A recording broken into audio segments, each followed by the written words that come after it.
Ladies and gentlemen, boys and girls, this is the best moment of my life. I get to be a guest on a podcast that is from my friend Eddie Lamb Music on all social media, or Eddie Lamb in general, an absolute legend of Vancouver, Canada. I am so excited to be his guest today. We are going to be talking about everything in my world. I don't know what to say. I'm so freaking nervous, but I'm so excited at the same time. All right, let's go.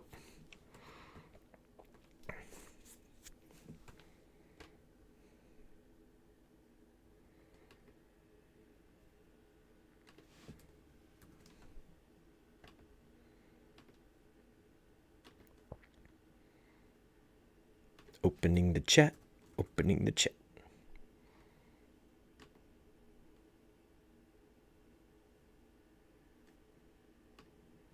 Yeah, it's fine. Allow.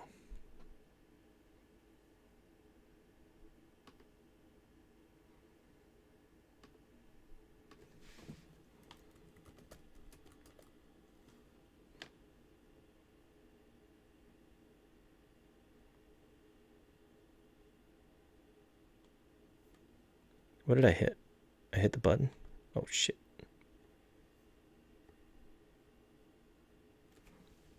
Well, that was interesting. Well, that was just genius. I'm a genius.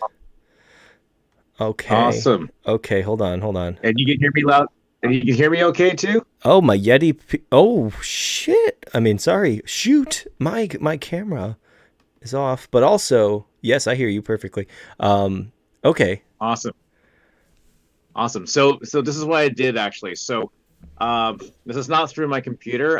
So this Zoom is actually being played into it's from my tablet. Okay, Aha. my Samsung tablet, and it's going into my audio interface so that way I have an audio of you. Oh, perfect. But so you won't hear the quality of my microphone. But it is hooked onto my computer for sure. So this is my little secret. Well, not once it's a secret, but that's how I've been doing it for the last little while, This basically. is this is the Eddie behind the scenes. You know what though? It's the exact same Eddie that I always hear. So it's not. I would be more scared if you were like the super professional mic'd Eddie. That would scare me to death because I'd be like, oh no, now I'm less than. I'm less than. My Not beautiful this blue, town, blue man. Yeti. No, you're the main character for this episode, man. So Hell yeah, man. so do fear not. So awesome, man. All right. So what I'm gonna do is actually, you know what? Yeah, I'm gonna hit the record button and then we are just gonna wing it from there. So you ready for this, bud? I am so ready. Okay, here we go. Okay, I'm just gonna do a test on you first on your audio. So um talk into it. I am Media Man Dan. I live in Chicago. I like winter, and I like when it's comfortable in winter. This is the best day to be on a podcast because I'm not freezing like I was last week in sub zero temperatures. Or below In zero, I should oh, say. you're not in Canada. I'm not in Canada. All right, here we go. I'm gonna pause. Okay, good. The levels look good, so we are good to go. All right, man. Here we go. All right. In three, two, one. Hello, everybody in the studio today. Well, actually, not in the studio. We are connecting. Our next guest is connecting with me virtually today because he's not from Vancouver like most of my guests are. This guest of mine is actually from the United States of America. He is actually, in fact, from Chicago. So I met this gentleman back in 2020, which was during the pandemic.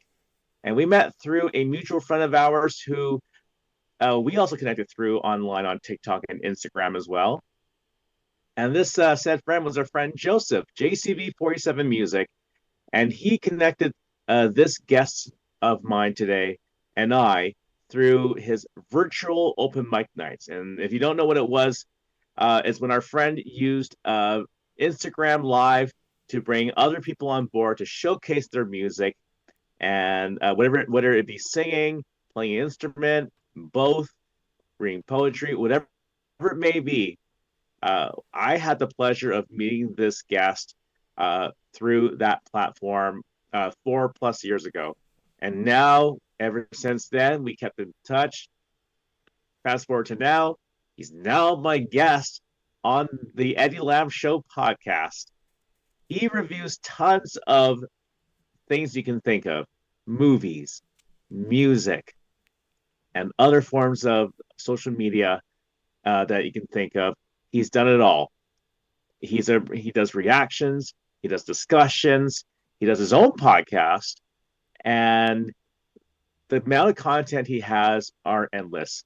He has a great collection as well. If you're into collecting DVDs, CDs, vinyls, he's got them all, and you can geek out with him as much as you want. This guest is none other than Media Man Dan. Media Man Woo! Dan, welcome to the A Show. How are you doing today? I am absolutely amazing, sir. It's always great to hear all of the history that I keep forgetting because it feels like an eternity ago. But yes, it is so great to be here with you on your podcast. I absolutely love listening to Eddie, and shout out to him and everyone that he has worked with thus far, because Eddie only knows the best people, and that's who I promote on my podcast. So it's so nice to be a guest and also to have some incredible friendship with the person that is interviewing me that knows me for more than 4 years. This is insane, man. The world has changed, but we're all the better. Well, I tell you, the funny thing about this is that we didn't know how long this whole thing during lockdown season was going to last. But I knew that the minute we met, and as time went by, we were still going to be in touch because I think what brought all of us together, that whole crew, the virtual open mic crew, was our interest for similar music, similar movie taste, our favorite YouTubers, content creators of every kind. We just yacked about it for ages. And we even have group chats with the whole crew too, and just geeking out over the new albums that are out, the new movies that are out. What did we like? What did we dislike? And you know what's really great about that part on the dislike side of things? We were brutally honest with each other, and we didn't judge each other for that either. It's so true, man. And when we were in those group chats, we were creating conversation that created a community that Joseph had already created, but we were like becoming friends and becoming family. And that was the most exciting part of it, is that here we are in the middle of the most devastating time in the world, and we are, Yeah. struggling on our daily lives trying to figure out what we do. I mean, I was probably the only one that still had the job since I was an essential worker, and you guys were all working on your own things, and we just bonded like family, and it was a beautiful connection that I created with you, especially thanks to Joseph for recommending that we would chat, and he knew that we were going to have perfect chemistry. And here we are 4 years later. I'm on your podcast and I have my own podcast. Like, we're just following in each other's footsteps, man. It's crazy. And that's the thing, it's been great. And not to mention the time zone differences, despite all that, right? Like we got yourself, you're in, in the central part of America. For me, I'm all the way, at the West Coast. And so you're 2 hours ahead of me. And then, but yet we have Joseph, who's 3 hours ahead of me, 1 hour ahead of you. Um, and our friend Jaden in Canada, who is also East Coast as well, 3 hours away from me in terms of time zones. And but the funny thing was, the other Jaden, or as we call him J1, located in West Coast as well. And you know what's really fun about that? In fall 2023, it was November 2023. He and I, we finally met in person when I went to a trip to Seattle, and we met at an open mic night that I found on the internet. And I said to Jaden, "Hey, look, my wife and I are going to hang out there. Do you want to come and just check out the music, or maybe you want to play a few songs?" So Jaden and his brother went, and we all met, hung out, and it was just a fun time. It was so cool to see you guys on picture or on the same area together. I should just rephrase this all. So it was great to see a picture of two people from the JCV group together. Like I was so happy to see that. I know that the only other people was me and Taco way back in like 2021 or so, and that was because, Or we that one were time, local. yeah. But yeah, Or man. that one time that one time when Joseph and Madison were hanging out on that live stream that one day on Instagram, Yes. and I was just like, my mind was blown. And you know that kind of thing, where it's like when you watch Avengers Endgame when all the characters are together in that one rooftop, Yes. or sorry, under one roof. It's exactly that same feeling. I just realized you have my background. This isn't even my real room that's showing up right now. This is an old picture. I was like, man, that looks so close to the one I actually am sitting in right now. That's Sorry. hilarious. I know. No, Random it's all random good. things. All right. Yeah. Anyway. um I'll adjust background and effects. Oh my gosh. Oh, there we go. Ah, there we go. The future is here. Welcome to the new Media Mandan podcast. There we go. Sorry, nobody's There we going go. to see this anyway, but So, I was just yeah. thinking about it the whole time. I No, was like, no, wait a second. Anyway, no okay. worries. So, So yeah. yeah, So so I so love it. that was quite so that was quite the collaboration to see Joseph and Madison uh under that same live stream together in person with each other. And here we were geeking out because we were like, what? And of course I forgot they're in the same state together. And so it is no surprise when that happens. But then remember that picture again, sorry to apologies to our friends ahead in advance for this if we share this, but remember that one picture when Joseph and Young Pop, Nick, aka Young Pop, they had that one picture together as well.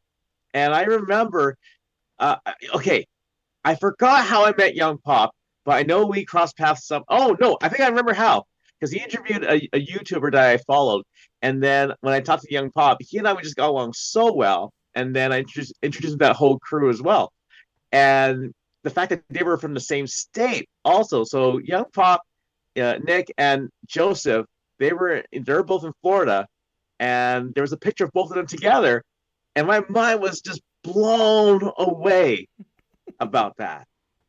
Dude, I love that you brought up Nick. Because not only have we been talking, and we've been talking about you as well, all good things, man, because you rock. But I'm going to Nice, have Nick on thank the you. show, I think either next week or the week after. You know what? I can see both you guys having awesome chemistry together. I am so confident it's going to turn out really great between you two. Oh yes. Oh yes. And his humor, oh my gosh, that's what I have to focus on when it comes to Nick. His stories, I don't know if you follow everything that he always posts, but he finds the funniest like dad jokes and just ridiculous lines that I could only imagine like searching all through the internet just to find a nice little tidbit and they're all in his story. So I'm like, "Thank you, Nick. I know what to follow. All these accounts." Well, what's so great about him is that this guy is an old soul in terms of his musical taste, which is amazing. Like he loves Bruce Springsteen, and I did an interview with him about that years back. But the fact that he loves Bruce Springsteen, Kiss, all those classic rock tunes that a lot of us do admire, and it's just that wow, like this guy has a wide variety of musical taste, but when he emphasizes people like Bruce Springsteen and Kiss and whoever else from the classic era, that shows, man, like that guy is open to anything and he's got great taste, man. So incredibly true. So, Yeah. But speaking of musical taste, let's talk about this, Dan. I remember the first content I've seen from you was you reacting to different albums, different music videos.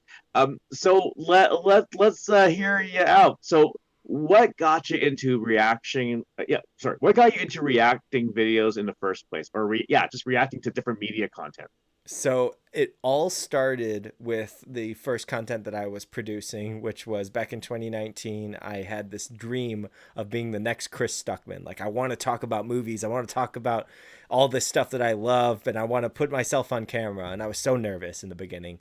But then as I progressed, I got more comfortable with it, and I still didn't know how to edit yet. So I was doing long take reviews and doing like album reviews and artist reviews. I had like a whole video that was unfortunately no longer here. You can't find it anywhere because it's deleted. But I did like this whole thing about Oh, Eminem. too bad. I had a lot of facts that were missing, but I was just so proud of that. And so the singing content started sometime in the summer of that year, 2019. So I was Right. like getting some more views, I could say, from the music content.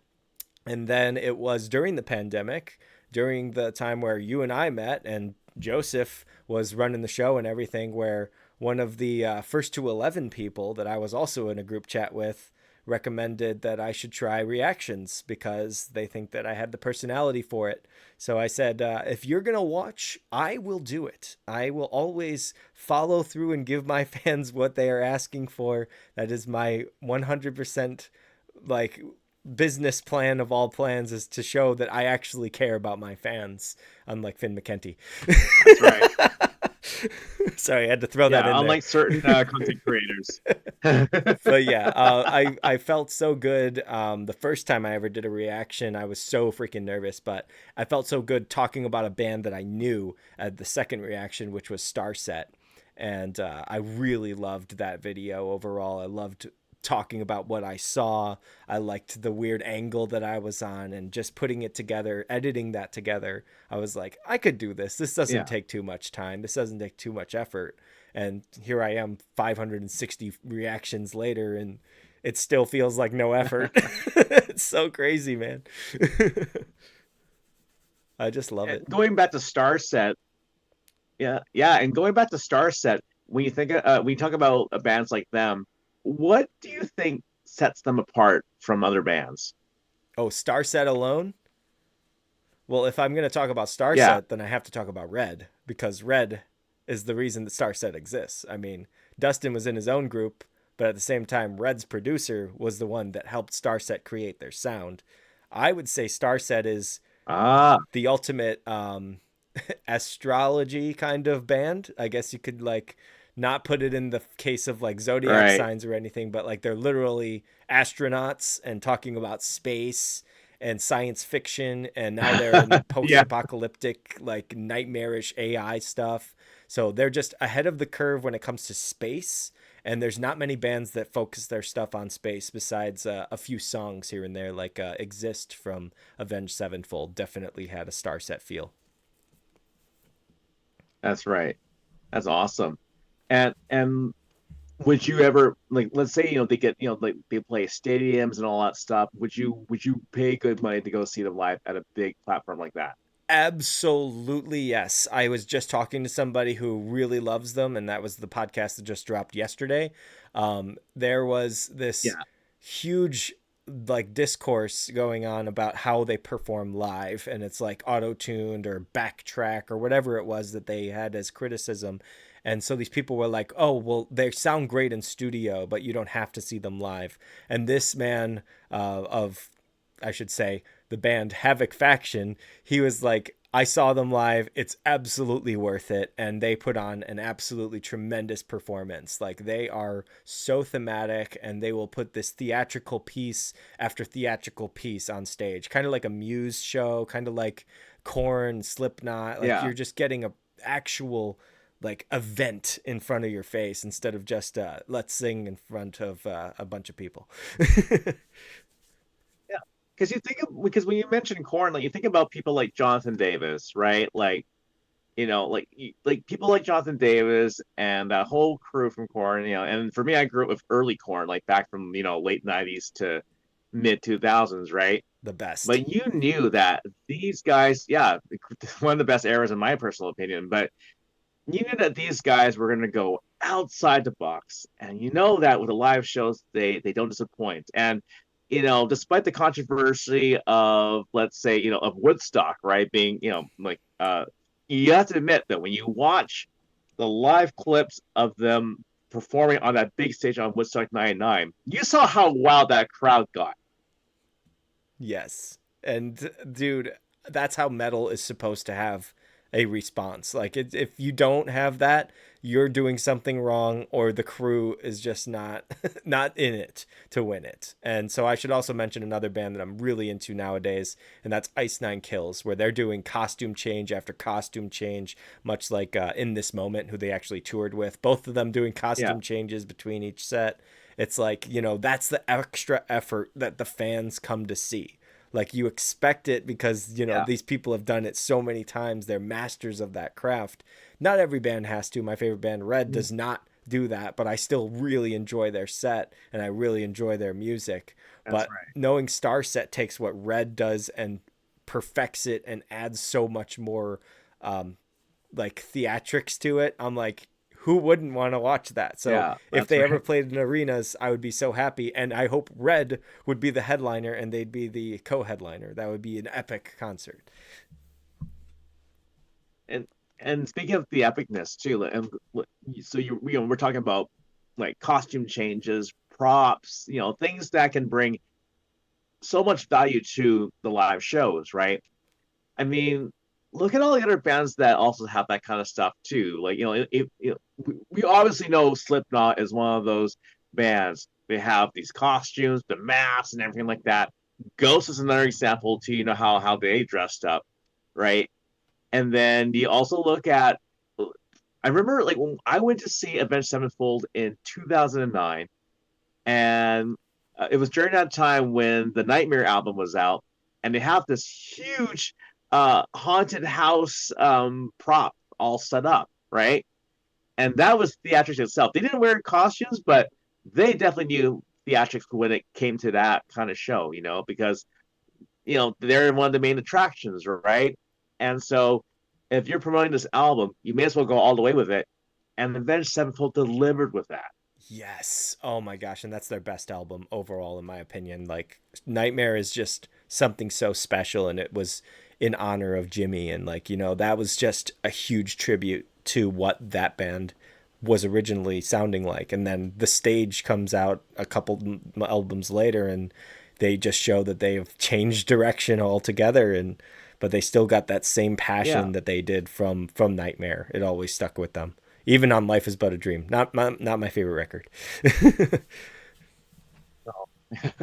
But speaking of records, you have one heck of a collection. So, if for those who have not seen Dan's videos yet, I suggest you, I really suggest you should because in the background you'll see his movie collection, CD collection. He's got it all. He's not called Media Man Dan for nothing. He has physical media at home, and if you ever want to talk about any of his favorite movies that he has or CDs that he has, bring up an album. If he has it, he'll go down a deep rabbit hole to talk about it. Yes. So with you, yeah, and with you collecting all this amazing media, I'm assuming it's because you have a special connection with these movies, for example. Oh my gosh. So when my collection first started, it actually goes with the guy that's behind my head right now. I was obsessed with Eminem. Like, I didn't know that would be my big thing. Especially when I was going into high school, I was very judgmental of rap music, but I like fell in love with Yeah, his sound. And so collecting Eminem stuff, going out of my way to find songs that didn't even exist, like these songs that are hidden from the internet yeah, these days. It was so fun. And it was like this adventure that I was on of like, I need to gather all of it and be like, I found it first. This is mine. It's kind of like the collector's mindset is like, I got the best version of everything. But when it came to my yeah, other stuff, especially movies, movie collecting with DVDs, even, I was so obsessed with finding my favorite movies. Even if they weren't even the best movies overall now, I could say, like, I had some interesting taste. But I can look back and be like, why did I get that? Because I loved it. Because I loved that one scene or I remembered that one character. It always right. has had this impact on my own, like, self, like exactly what I see in a film usually, especially my favorite film Baby Driver. I can be that Yeah, character. I am Baby Driver in some cases. I am Deadpool in some cases. I am Batman in some cases, Spider-Man, in even Marty McFly. I mean, there's so many characteristics that really connect to me. And so I try to collect those yeah, movies. I also collect movies that I find absolutely insanely underrated. Like there is a movie called The Green Book. It was a very big Oscar winner. But then there are movies like right. I don't even know. I have them right next to me here. I was gonna say it came out a couple years ago. But whatever it found, I was like, nobody was talking about this, and I loved it, so I must have it in my collection. And that is like just Yeah, my way of like giving the right mentality to those that are creating great content, whether that's music or yeah. movies or TV shows. I've collected as much as I possibly can, and what you guys see when you see the videos is a third of my collection. This is one That's the third. It's a thing. big third, but it's one third of it. I have three collections. But that's the thing. Character connection. Like when you were saying that, like yeah, like on some days you feel like Marty McFly because that one scene you're like, yeah, I know exactly what he's going through because I've been through it myself. And it's fascinating because I feel like that's what makes a good movie is the relatability side of things. I mean, I love like you and I we love movies because it's entertaining, number one. That's at least that's for me, like number one is entertaining. But number two, there's some sort of connection somehow because the characters are relatable. Number three, of course, the main thing is that they're telling a really solid story. Yes, and the story that we usually get from a fantastic film is going to be tremendously well done to the point where you can think of one scene or one song and you'll be transported back to that scene. Baby Driver has multiple moments where songs that you never heard of, or maybe you've heard all your life, you can be transported back into that. And you're like, oh my gosh, that was so epic. I need to rewatch that movie. It just builds that hype up again, like it was the first time watching it. And I'll tell you, the first time I ever heard the, what is the sweet song from Spider Man? Like every time I see it or hear it in a story, I'm just like, I got to go watch Spider-Man again. Like there's no other way to get through this day without watching Spider-Man again because that song is now in my head. I cannot escape from the incredible Andrew Lloyd Webber. Is it Andrew Lloyd? No. I got him wrong. I was thinking of the nanny. What's it? Danny Elfman. Danny Elfman. Danny Elfman, yes, that's right. Yeah, and in Danny Elfman, I mean, because that's the thing. What a genius! Because I've talked to other people about Danny Elfman of how talented he is as a composer, right? When he does all these Tim Burton movies too, like going back to Nightmare Before Christmas, the theme from Batman during the Michael Keaton uh, and Val Kilmer days, right? Like Yes. the theme song is just unbelievable. And even though some of the sequels were not really the best, but still the soundtrack was still there. And he composed the Simpsons theme song as well.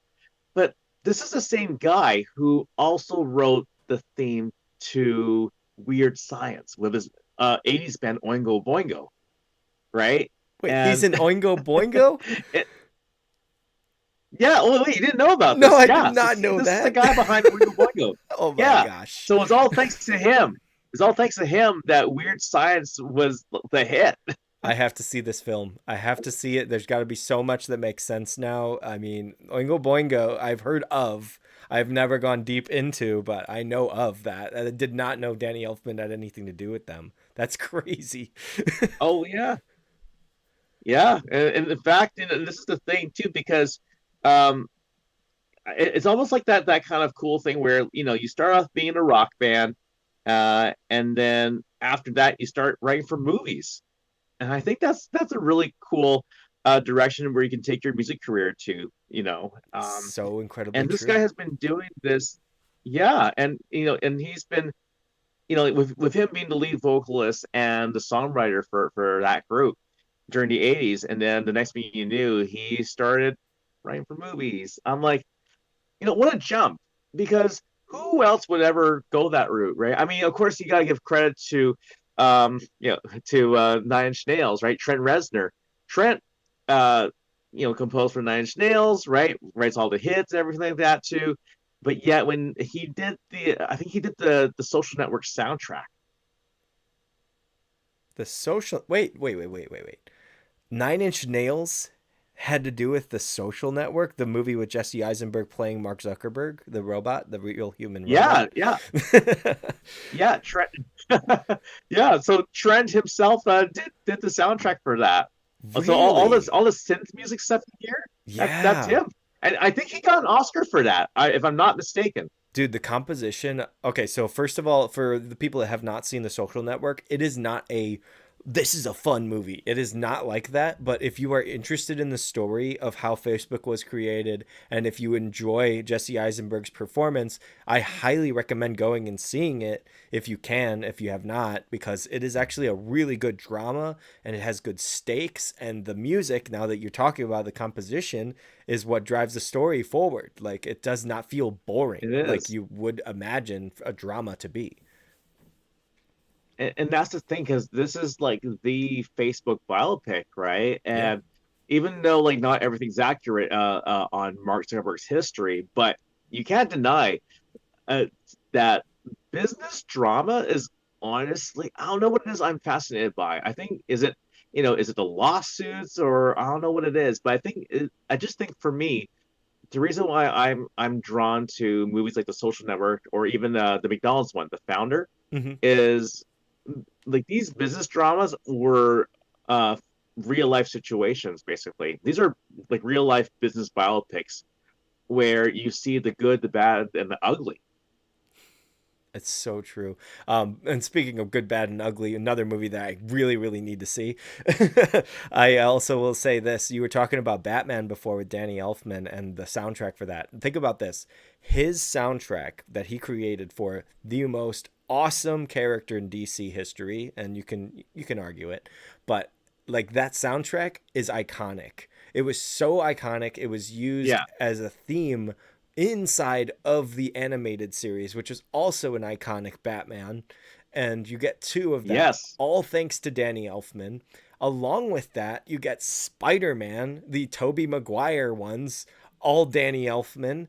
You have so much that you could do with Tim Burton as well. You're talking about his greatness, but you also have like composers like Walter Murphy for Family Guy. Like these are iconic composers that can work in any genre, and they just fit in what they have been asked to work with. And so this is the craziest connection, and I always do a crazy segue. I'm sorry, Eddie, for stealing your show Of here, course. No, no, but no. This is why we're here, honestly. you were talking about how all these composers like start out in rock bands. Crazy, crazy thing. I worked in a hotel back in 2016 to 2018, and there was a guest that stayed there who was friends with what, and I was going to say Zack Snyder. That's not true. With Hans Zimmer. Hans Zimmer was friends with Really? him. Why? Because this man in the band Love, Sex, and Death was pretty big in the 90s, and Hans heard his music or met him at a club or something like that, and they ended up becoming friends. And you would never expect No for way. Mr. Inception, Mr. Lion King, incredibly deep kind of sounds to be chilling with someone that is in the smaller band just growing like 90s grunge type. It's so cool to see how much they respect all types of musicians. And, like I said, I always give out as much love as I can to my guests because they are the little guys. They are the love, sex, and death. And if there's any way that I or you or anybody in the podcast world can help those guys get up to the top to be the next Hans Zimmer, that's what I live for. That's what I am here for. And this is the thing too, because you and I, we respect movies for their compositions when it comes to adding music because it adds to the story, and depending what story it is. But if it complements the story so well, even if it complements even just that one scene in a movie, it makes a huge difference. Yes, and Baby Driver is my number one movie because the movie is propelled by the music. Edgar Wright had this like brilliant idea. I was going to say genius, but it's brilliant to have every single song propel each scene forward and to say what Right. would these characters do in order to be in time with the rhythm, in time with the overall feel of the song. And my favorite thing of all in the whole movie, which is like why I love it so much, the lyrics connect to the story. There's one specific scene I will never forget. I saw it at least the fourth or fifth time when I was watching. I was like, there's got to be something I missed. And there always is. I've seen the movie 65 times and I keep finding something. But there is one moment where they have to walk into the diner, and it's already been established that Baby and Deborah are a thing. So you've had this chemistry, you've had this like love, you've had this care, and you could just see that it was like his major escape from this crime world. But now here the crime world is, and they're walking into the diner where his love of his life is, and he has to pretend like he doesn't even know her to keep her safe. And then that moment in the movie, there's a song called "There's Some When Something's Wrong with My Baby." It's so genius. Oh, So genius. And so I will never forget, like, I got chills just thinking about it right now. That's how much I love that scene.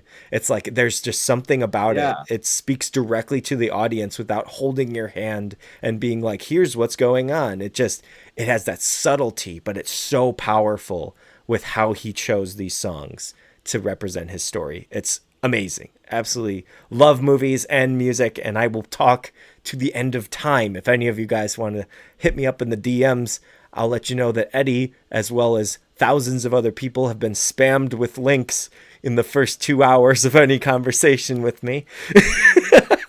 If I don't, if I know that they haven't heard or haven't seen something, I send them a link, and then that link adds up to another one, and then I say, oh, you got to check out this and now this and that this. So yes, please, if you can, check out my links. I'll be happy to talk with you. Please, yes, yes. If you need some stuff to listen to, Dan will be your resource for all the songs you need to build your playlist.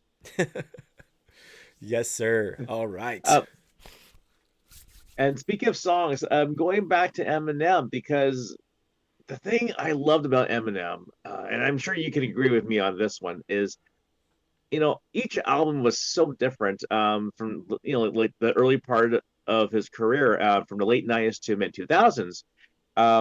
Starting was it the Slim Shady EP, and then it was a Marshall Mathers LP Yeah, after Slim that, I believe. Shady No, EP Slim and Shady then Slim LP. Shady LP. Yeah. Yeah, yeah. There we go. And there's the Marshall Mathers LP, which was I think probably like his big, like it was like one of the best in my personal opinion. Oh yeah. And then the Eminem show after that, right? And the cool thing about that with the Eminem show was that there were 20 tracks on that, right? I think it was like 20 tracks, and I don't know, it was one of those rare albums where like, wow, there's a lot of tracks on there. I could have gotten bored maybe after 10, but having 20 on there and not get tired of it, like I don't know, that just says a lot about how great that album was. Like, what are your general thoughts about that? So, in my opinion, Eminem's best work was right after the Marshall Mathers LP. His absolute best album is the Marshall Mathers LP, but everything he did after that, he was just trying to show that he could fit anywhere. Like, that's what he was doing with his much later 2010 stuff as well, working with Tech Nine, working with Yeah. artists like Juice World nowadays. Like, there's so many things that Eminem has always proved that he is able to fit in the game. So my favorite thing is like, if you talk about the Eminem show specifically, right around that exact same time, he had produced Devil's Night by D12. So he's showing his production skill as well as his rap skill. Yes. And then the year after that, he's putting together Get Rich or Die Tryin' for 50 Cent. and In the Club becomes one of the biggest songs of all time, and that's an Eminem beat. Like, That's right. it's a huge thing that Eminem just really stamped or put his staple on the history of music. And the Eminem show in a general is like one of the coolest and craziest albums. I could say the same for Marshall Mathers LP because they both have that same type of tone where it's like every song is a different vibe. But the Eminem That's right. Yeah. show is just so cool, and it always has been my favorite until I started comparing it to the Marshall Mathers LP, and I was just like, but there are some songs that Yeah. are so amazing that you cannot overlook. Marshall Mathers LP, specifically, in my opinion, has the finisher for the Slim Shady sound. Like, I know it's continued, it has it on Eminem show and it has it on Yeah. Encore, but there's the Slim Shady at the end of Criminal that you just cannot reach with the other two albums. The things that he's saying, the acting out, the ridiculous and horrific violent behavior that Slim Shady has, like all of that's there. Goes right into Devil's Night the following year. That's where like you got all your Slim Shady, you're all good. Eminem show starts taking things seriously. Besides Stan, Eminem didn't really have Yeah. too many serious songs and Brain Damage. Um, he was focused on talking to his fans directly. One of my favorite songs of all time, the sample from Aerosmith's Dream On, is Sing for the Moment. And That's right. the way that he talks to Yeah. his fans, especially by the third verse, he makes it very clear that he's not in it for this whole shooting guns is cool and acting ghetto is cool. He's doing it because he's a rapper and he's in that position and that's all that he's doing it for. But he doesn't want you to go and make the Right. same mistakes and live that lifestyle. And it's like it's just so interesting for somebody to be so contradictory of their character that they were on the previous album, but it's just showing that maturity that he really needed to have, and he proved himself at that time to get 50 Cent on to Shady and Aftermath, and anything Dre was working on. Interscope was just like all about it. And that was the first time, as Yeah. far as I know, that a white rapper was able to make it to that level of fame. Like Marshall Mathers LP is the biggest selling rap album of all time, beating Snoop Dogg's Doggy Style. Like that was the biggest thing. It was a huge record breaking album, unbelievable. And speaking of which, that because that reminds me, back in the late '90s, I think late '90s, early 2000s, somewhere around there. Uh, Eminem was part of that tour, the Up and Smoke tour, Got it right here. and that one happened. Oh, there you go. Yeah, and man, like what a lineup for that one, right? It's an all-star cast. Um, but I remember like back in yeah, when I first heard Eminem, this is gonna date me a lot here, but when I first heard Eminem back in high school, um, at first when I heard My Name is Slim Shady, I thought he was just gonna be like a comedy rapper, you know what I mean? Yep. And I thought he was just gonna stay that way. But then when I saw the music video for Stan and heard all the other tracks that were not comedic, I was like, wow, like this guy can really write tunes. Yeah, his writing ability can, as he says, and this is one of the most important songs on the Eminem show, if we go back to that album, my words can take you by surprise, make you cry and dry your eyes at the same time. Because what you're seeing is a genius at work, which to me isn't something to interpret it at first. But it's like he has this way of speaking with his rhyming where it's not just Right. poetry, it's his overall character. Whether he wants to play the crazy guy or whether he wants to play serious Marshall Mathers the third, the actual person, he will always figure out a way to make it work. And one of my favorite things about Eminem is that his beats include piano. He loves piano, he loves harpsichord. He Yeah. puts so many different types of sounds that you don't hear in other rappers' music, which is really cool. Yeah. And speaking of piano, Dr. Dre has a background playing piano. So true. And did you see Straight Outta Compton, the movie? I sure did. Yep.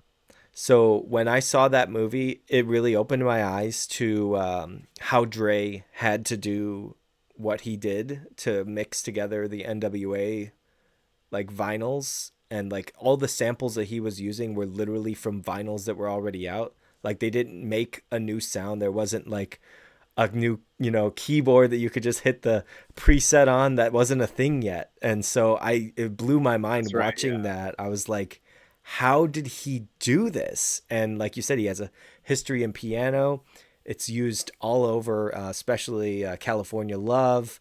Um, there's a little bit of keyboard and synthesizer work that's a lot more known for the Chronic album and Doggy Style. He did a lot of production, but it's also including, yeah, my favorite instrument, the piano. And you are a pianist and a overall amazing musician, Yeah. Eddie. So you have more to say about this. Thank you. What is Dre doing that I missed out on? Please tell me. Well, and this is the thing because like you were mentioning the movie Straight Outta Compton, which I've watched quite a few times already too. And seeing like what he could do even at such a young age, being able to DJ, do some keys and I don't know, like you can tell overall he has a really great ear. He's Yes. got a fantastic ear. He's a great MC. He can spit rhymes for sure. He can write some amazing lyrics, but on a producer side of things, on a DJing side of things, man, the guy knew what he was doing. He really knew what he was doing. Yes, he's truly untouchable. Like he has an unmatched potential, especially for that time. Because I mean, you can love Dre, you can love Snoop, you can love Tupac, you can love Eminem, you can love 50, you can love the game. All of that has to do with what Dre is naturally able to do. He's naturally able to hear one song, and during the disc spinning scene in Straight Outta Compton, they make it very clear you can only hear certain parts of the song, and then you're scratching, and then you're making it a different part, and you're making sure those two beats line up together to make something that's listenable. And he did it, and he mastered it. And Suge Knight saw that, unfortunately, not in the best way, and then pushed his sound to be the only sound of the West Coast. Like, it was so Yeah, tremendous. And he deserves all the accolades that he has received over this time, and having beats and everything that is under his belt. I mean, very happy for him.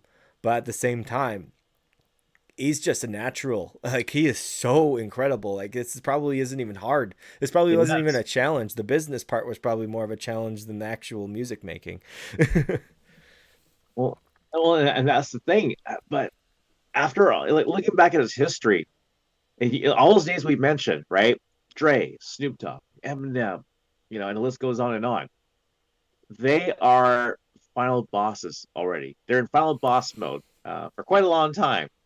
And anyone who's at that level, that level in the industry, like that's why I consider them. I just say final boss because yeah, they've reached that. It's so true, man. And to not discount the other rapper that came out in the late 90s and also killed the scene and made up the West Coast into let's go Midwest with it. Tech 9, one of the most impressive lyricists Yes, of all time, producing his own beats, creating his own label, becoming the number one independent artist in hip hop music. Absolutely insane how much talent that dude has as well. I really wish that he worked with Dre and Eminem more often. There is one song, I think he said he wanted Eminem, but it was like poor timing. He has a song with Slaughterhouse and D12 and him on it. I'm like, dude, right. like that's where Eminem should have been. He should have been on this. It's so good too. Really, really good track. Oh, oh, for sure. And this is great, because the fact that we can talk about these hip hop artists that we grew up listening to who played such a big role. And of course, like as you described, and I know this is an audio podcast, but for those who don't know, again, to remind you again, folks, Dan has a poster of Eminem behind him in his video space here that you can't see, but it's a really cool picture of him. But not only that, like, because you got a collection of other cool things on here too. Like I mentioned the movie collection, the CD collection. But when we talk about media, I know that with you, you are a huge Ryan Reynolds fan, specifically with him as Deadpool. Oh And yeah. the connection and the connection is that he's from right here in my hometown, which is Vancouver, Canada, where they filmed Deadpool 1 and Deadpool 2, mind you. And he is, Deadpool is one of your favorite superheroes. It's so true. He really is. And there's Deadpool 1 and 2 for you because I know that you like visual representation, even though people can't see it. But I always hold those with pride. I have to show you something really, really cool, Eddie.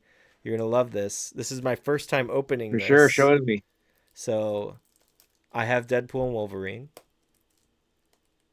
but I Oh have a my goodness. super special Walmart exclusive that Allison's brother was nice Really? enough to show me. And so I actually bought myself one and my friend one. This is the opening for this Blu-ray. Oh my goodness. And for those of you who may not have this special edition collection yet, if you if you have the chance to go to Walmart and if it's still there, get it. There's a really nice uh um art display that you gotta check out if you end up buying this on. You said it's on Blu-ray? Yeah, this is only on Blu-ray. They didn't have it on the 4K. This is a pop-up, like an Got it. old school book. Remember pop-up books, dude? Like I couldn't Of believe that they had course. this. I was so happy. And so yeah, it's Wolverine in the middle. All of Deadpool's many characters from his multiple universes that are shown in the movie are in this shot, and it is Nice. just an epic way to know that you're in for a really fun time. And yeah, I could talk about Deadpool. I'll make it really simple. In 2013, my friend and I had pretty much all interest in what was so shocking it was funny. So if it was Yeah. Hitman, it was like, shooting a random pedestrian for no reason and then running away from the crime scene in the middle of the suburban area. If it was GTA, it was putting on classical music and running people over for no apparent reason. And for Halo, we were just, teabagging everybody. But when it came to Deadpool, Oh my goodness. the video game came out in, I don't know, 2013, 2014. I didn't get it, I think, until Yeah. 2015. And the following year, Deadpool movie came out. I was Yeah. amazed, like, to say the least. Like, the first part of that game, just the little details, just the humor was 100% reeling me in to be like, I think I'm a fan of this character. Like, he is so Yeah. absolutely insane and so self-aware, and the jokes and the cleverness just never ended. I haven't finished the game personally. I really want to, but I have not finished it yet. Right. And it was so fun that I was telling myself, like, I have to see what this movie's like. And so I went out of my way to make sure I saw that movie 8 times in theaters. I saw it the first night Wow. and was so impressed that I had to see it again, and then Yeah. again, and then again. And then there was That's one night amazing. where I was like, ah, man, I got a little bit of free time. What should I do? I'm going to go see it again. And so it just started becoming an addiction of this character played by Ryan Reynolds, as you said, from Vancouver. And I really loved the overall, not raunchiness, because I don't really like raunchy. That's not my type of humor, but it was just this tongue in Oh, okay. cheek, very self aware, very call out, and just ridiculous. I can't swear, so I'm just saying, like, screwed up, really screwed up stuff, and making it so lighthearted Yeah. and funny with one of the best soundtracks. Like, we were just talking about Baby Driver and all these other movies that have incredible soundtracks. Dude, You're That's the right. Yeah. Inspiration by Chicago plays. You got Angel of the Morning by Juice Newton. You got, Shoop by what is it? TLC or who Salt is and pepper. Salt and Pepper, thank you. Salt and pepper. And I was Yeah. I was amazed that all these songs could fit. You got X Go and Give It to You. What? Like you got Yeah. all these things Yeah. from We got DMX on there. Yeah. all different generations, and it just showed that rated R could be something that could work with a comic book character like Deadpool. And they pulled it off so much so it was one of the highest grossing films. It's one of my favorite movies. I've watched it over a Yeah. hundred times, I think. It's just funny. It's really, I can name every single scene and I can almost get the whole line delivery down.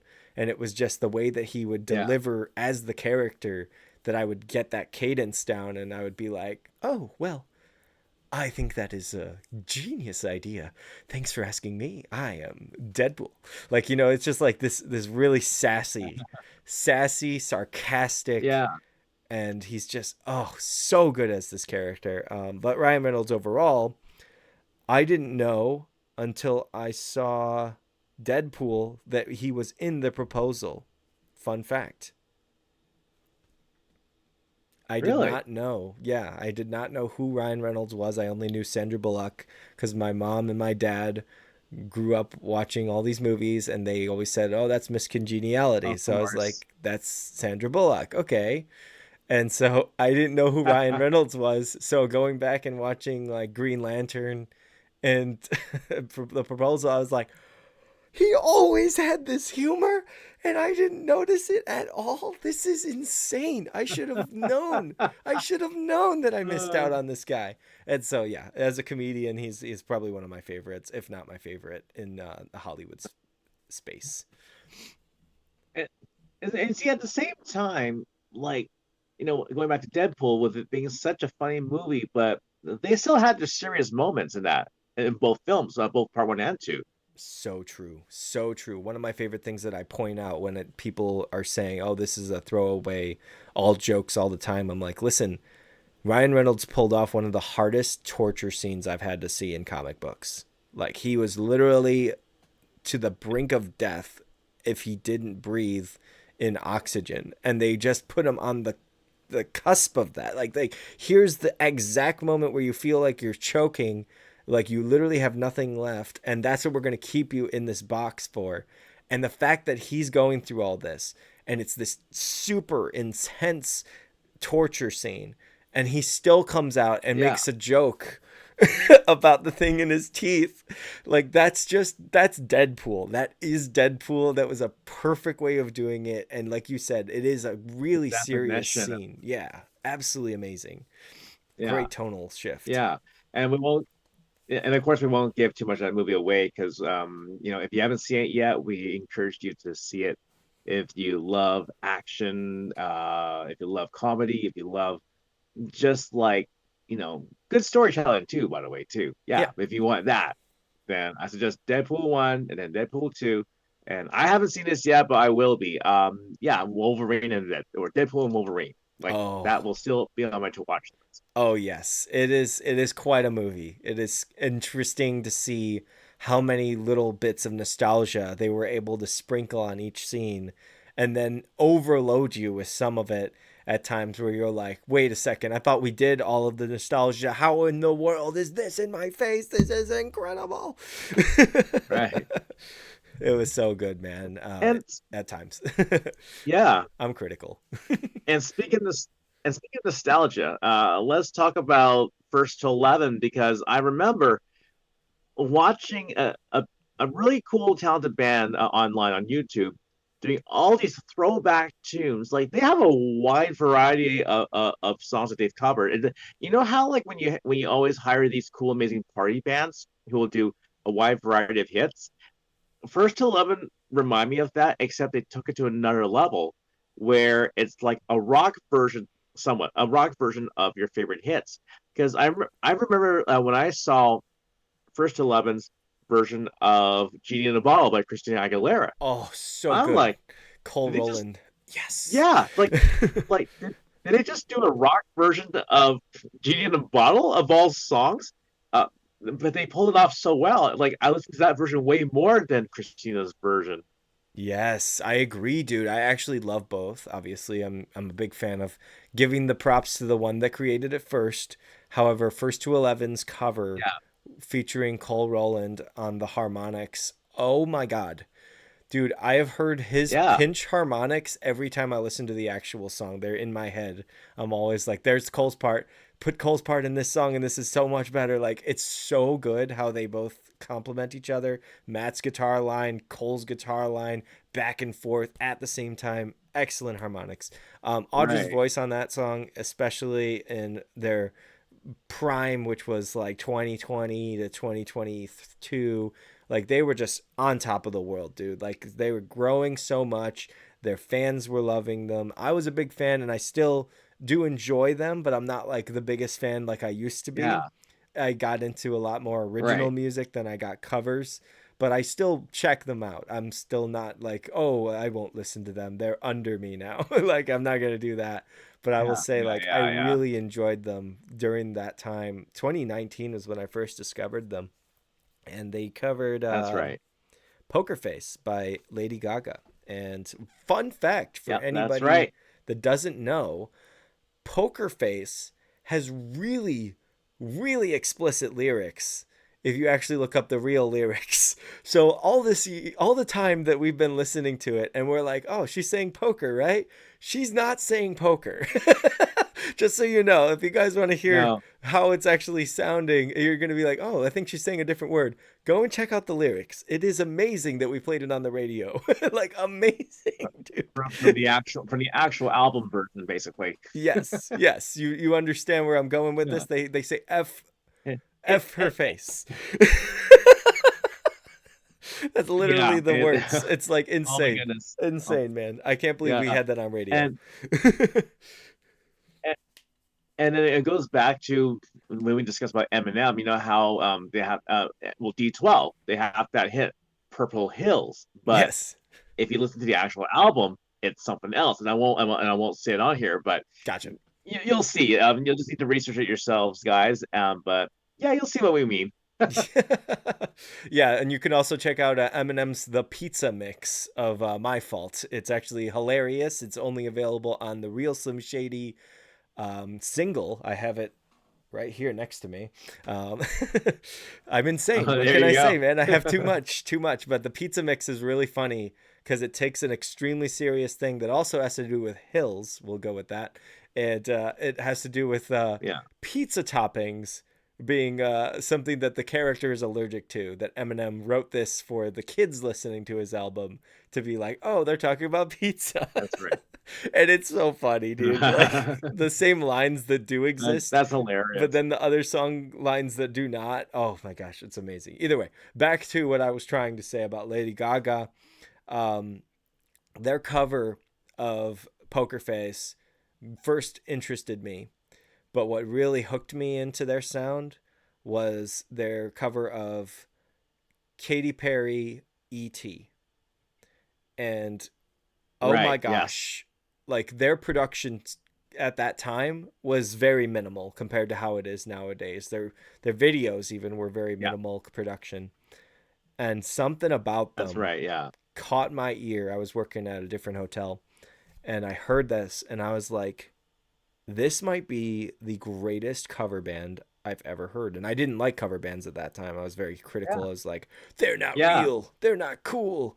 But their production, Nick Scott, I should say, he's an incredible producer. Nick Scott has put together tons of rock, metal, all kinds of stuff straight out of, I believe, Michigan. I think he's from there. This guy knows what he's doing Yeah. in the studio to make it sound as clear and crisp as possible, and it actually allows the rock to sound rocky. That's what I love about First to 11 It's sound great. is that you Yeah. can get a heavy riff with that nice cool pop vocal that Audra does to still match what the original That's had, right.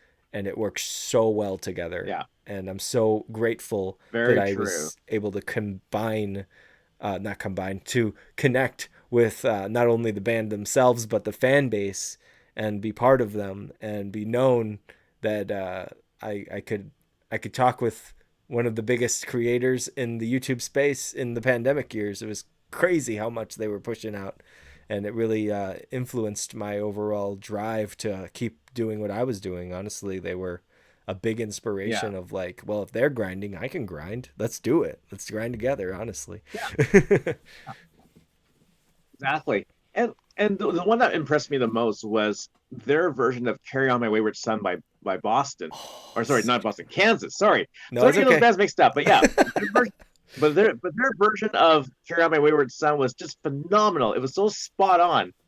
I'm like, because I remember my cover band. We covered that song live last summer actually, and we had a really great time. I think we nailed it. But with these guys, like they're not just performing it live, like they had to record this. And that I can only imagine must have been so time consuming.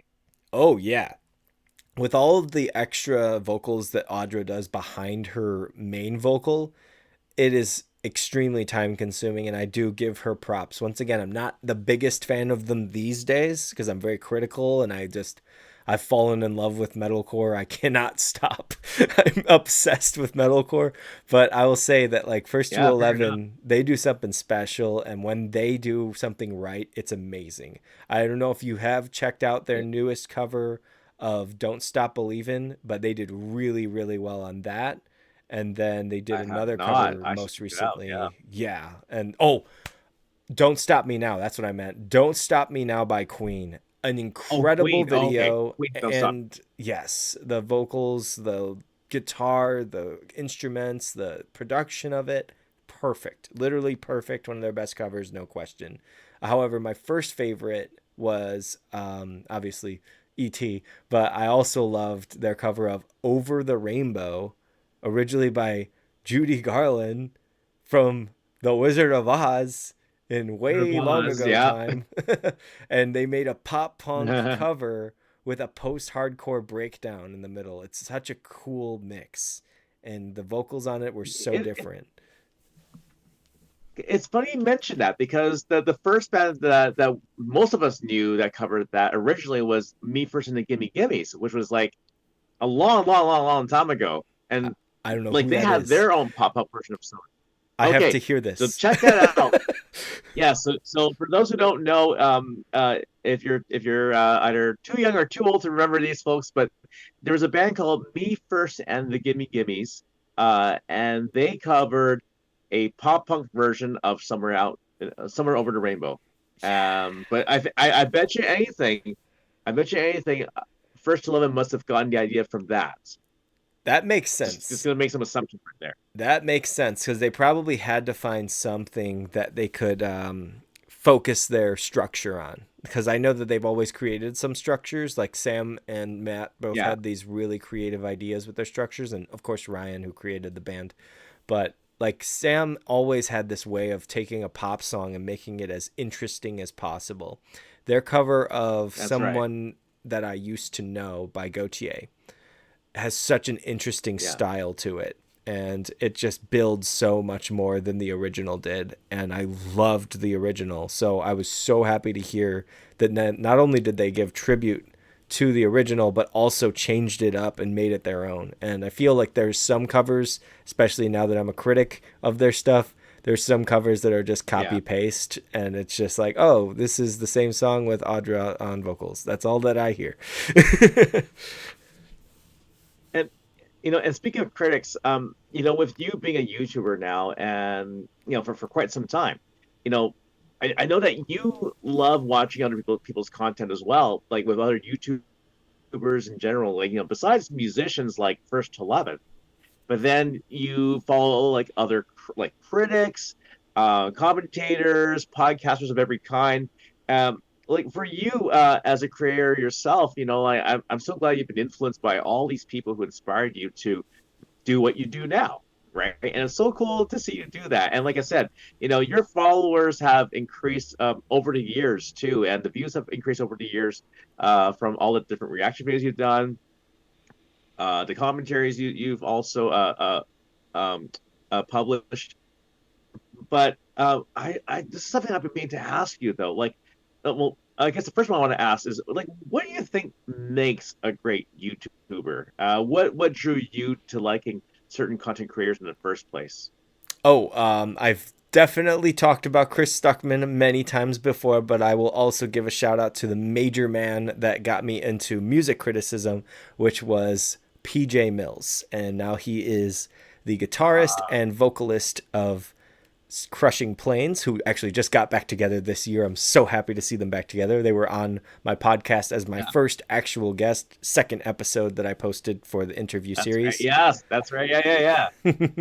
But yeah, PJ had this way of talking about a band's music and a song that would just like break it down simply and still be as useful as possible. It's not like something where it's picking it apart and using these humongous words like Fantano does.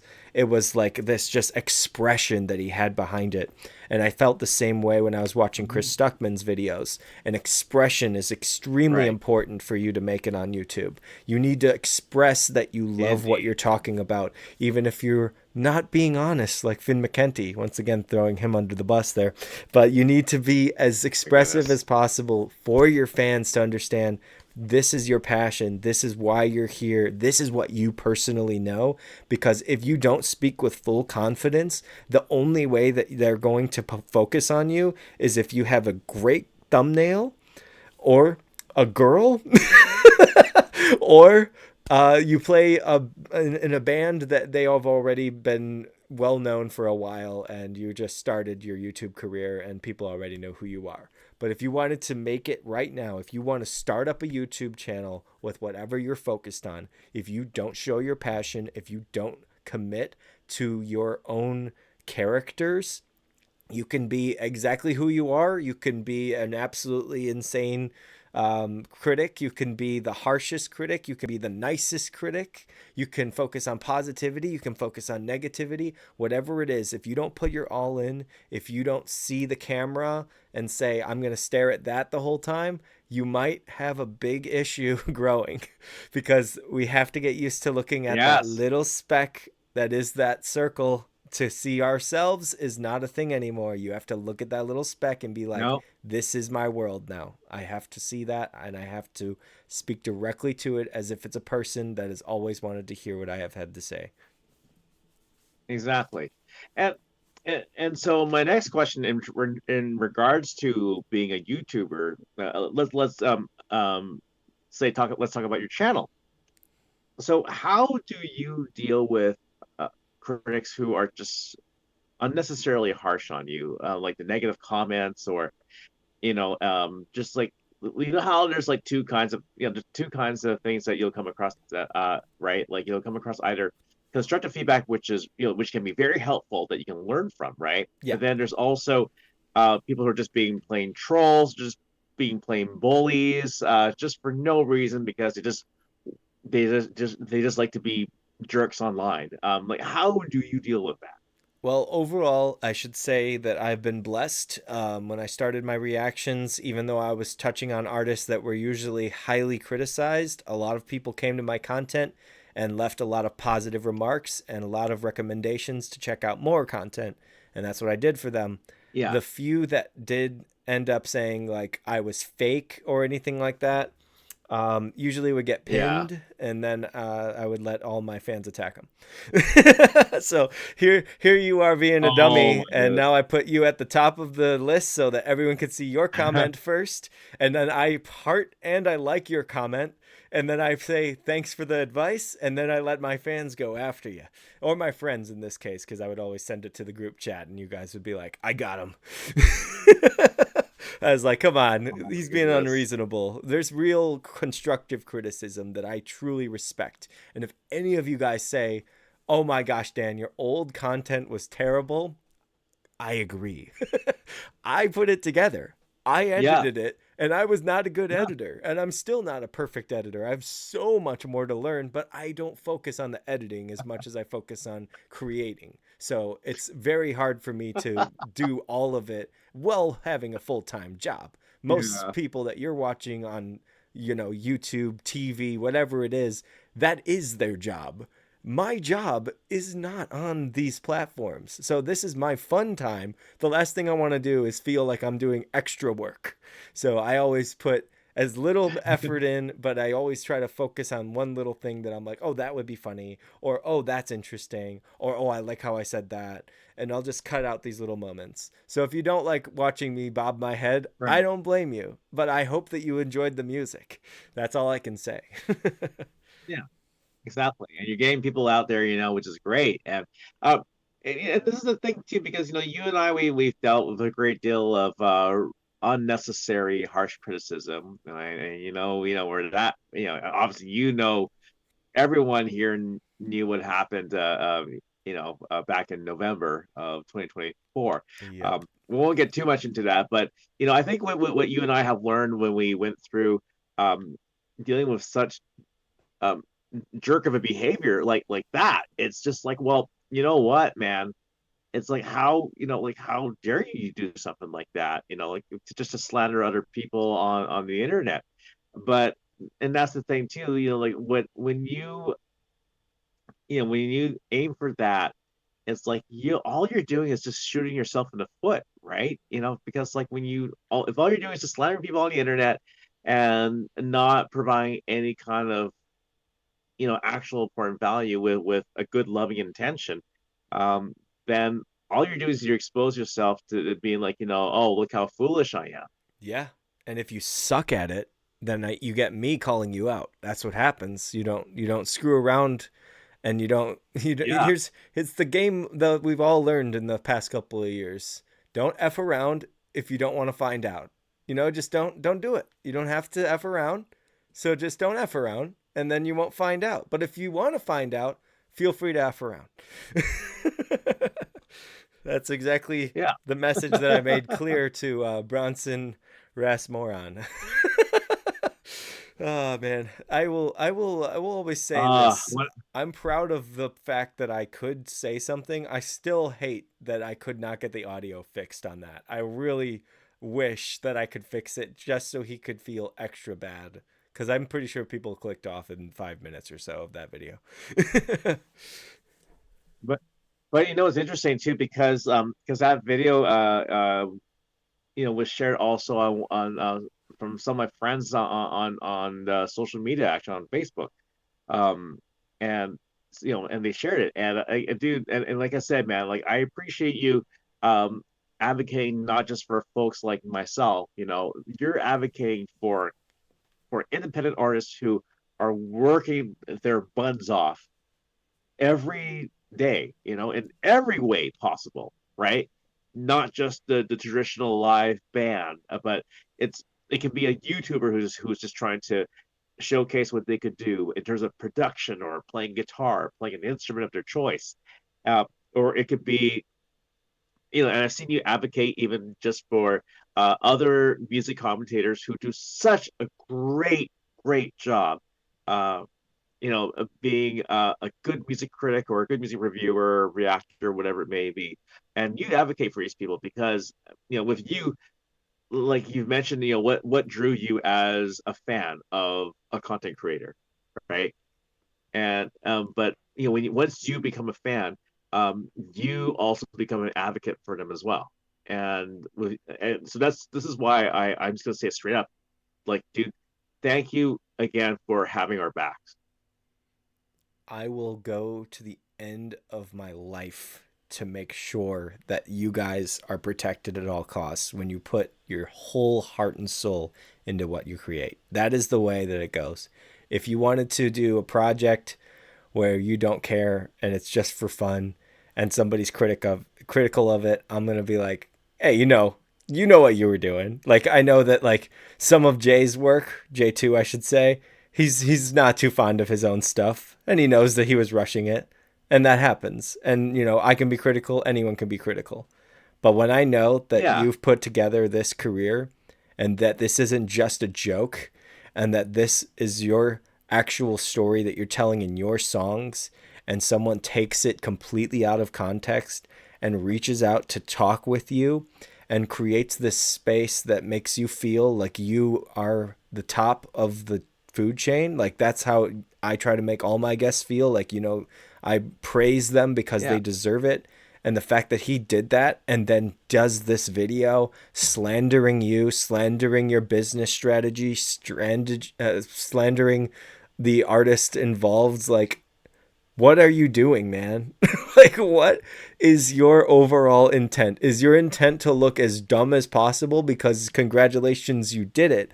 If your intent was to actually prove that you know more about music, you made yourself think you did. I mean, I still have that little gif that I sent you where he goes, I still have that saved. And even though that video's gone, I keep that with me. Yeah. Yeah.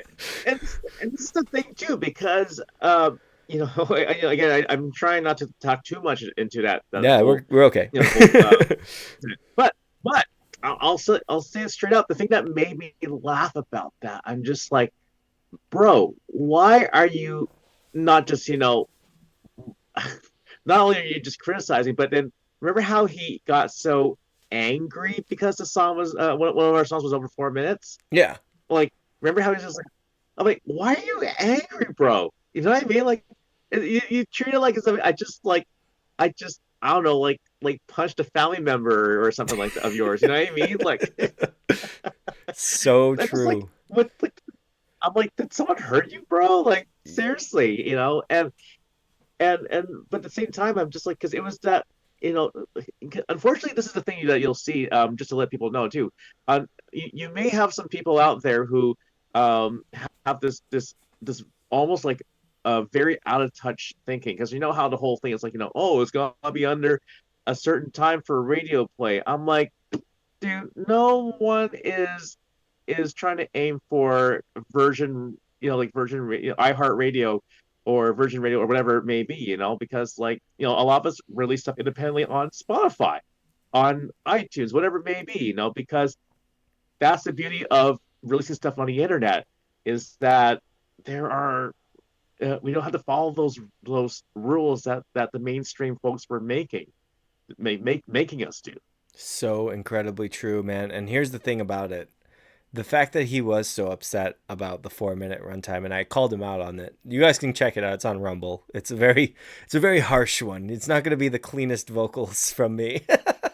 I was very mean, but I made it justified because I made it in the beginning as clear as possible that I would never throw my Yeah, friend under a bus. I would never, ever, ever in my right mind say, this is going to be how I start my day or start my video. I'm going to roast somebody that I've known for many, many years. Like, that is a dumb decision. And especially, there's no inside joke to it. There's no like, oh, yeah, you and Eddie always going at it. It's never been like that. And the fact that he genuinely wanted to interview you, it's so upsetting. But either way, so my big thing is that you were just saying, I missed a part of it. You were saying he went out of his way to talk about the 4 minute runtime or more than 4 minute runtime. And I was saying it yeah, during the actual, response video. It's like Bohemian Rhapsody. They literally talked about how that changed everything in the movie as well as reality. That changed how we listened yeah. to music. Like, nobody wanted to hear a long song until that song really took them through a journey. So let's talk about like That's right. songs like, I don't know, Lovin', Touchin', Squeezin'. It's a freaking amazing Journey song. See, I connected Journey there. Let's talk about Dream Theater That's and right. their theatrical masterpieces that they've been putting together for so long and are completely underrated and unbelievably talented. And Toto with their jam band. Like, there's so many things that have had more than 4 minutes that are not too shocking that people like. They want to hear it. They like it. And they like hearing the same chorus. And he was just so harsh on just one song. And it was like, dude, you're And, so and, unfocused. And it still wasn't even your most recent release. And that was what really ticked me and, off the most. It's like, if you're not going and, to focus on the and that was the most recent, what are you focused on? You're not even caring about the real band. Just like the one song that had yeah. Kellen. Woohoo. And this is the thing, because fast forward after a few other songs that been released over the pandemic era.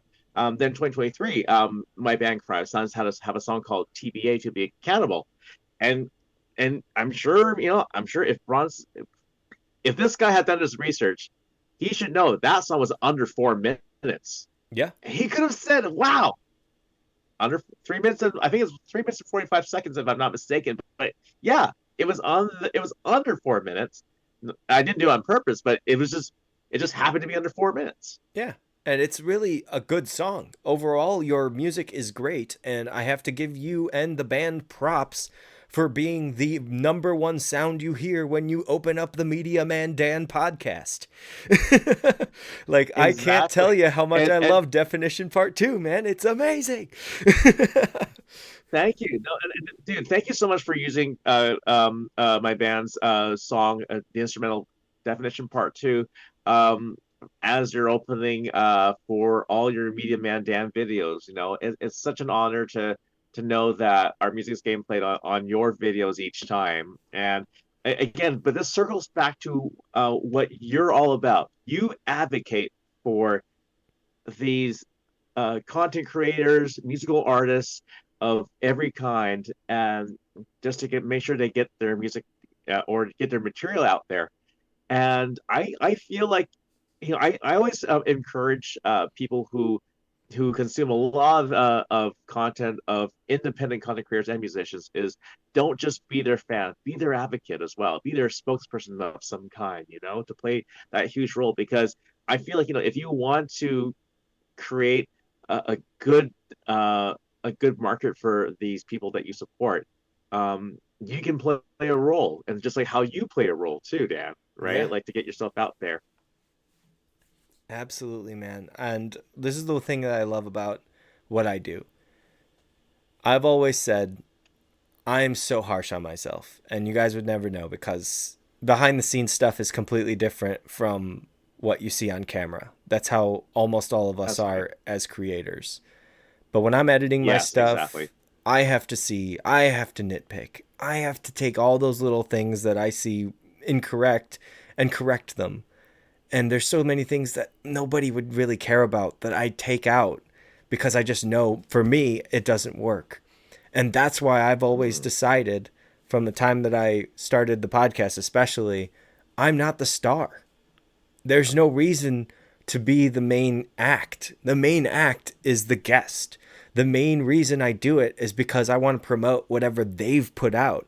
And I listen to all of their music or watch all of their content or consume anything that they've done. I have somebody who wrote a book. I'm going to have to read a book so that I can interview them. I have a guy who's coming on who's a That's right. tremendous artist, has been called in from the president of China in the 80s to help create a toy line that created what we know as modern toys.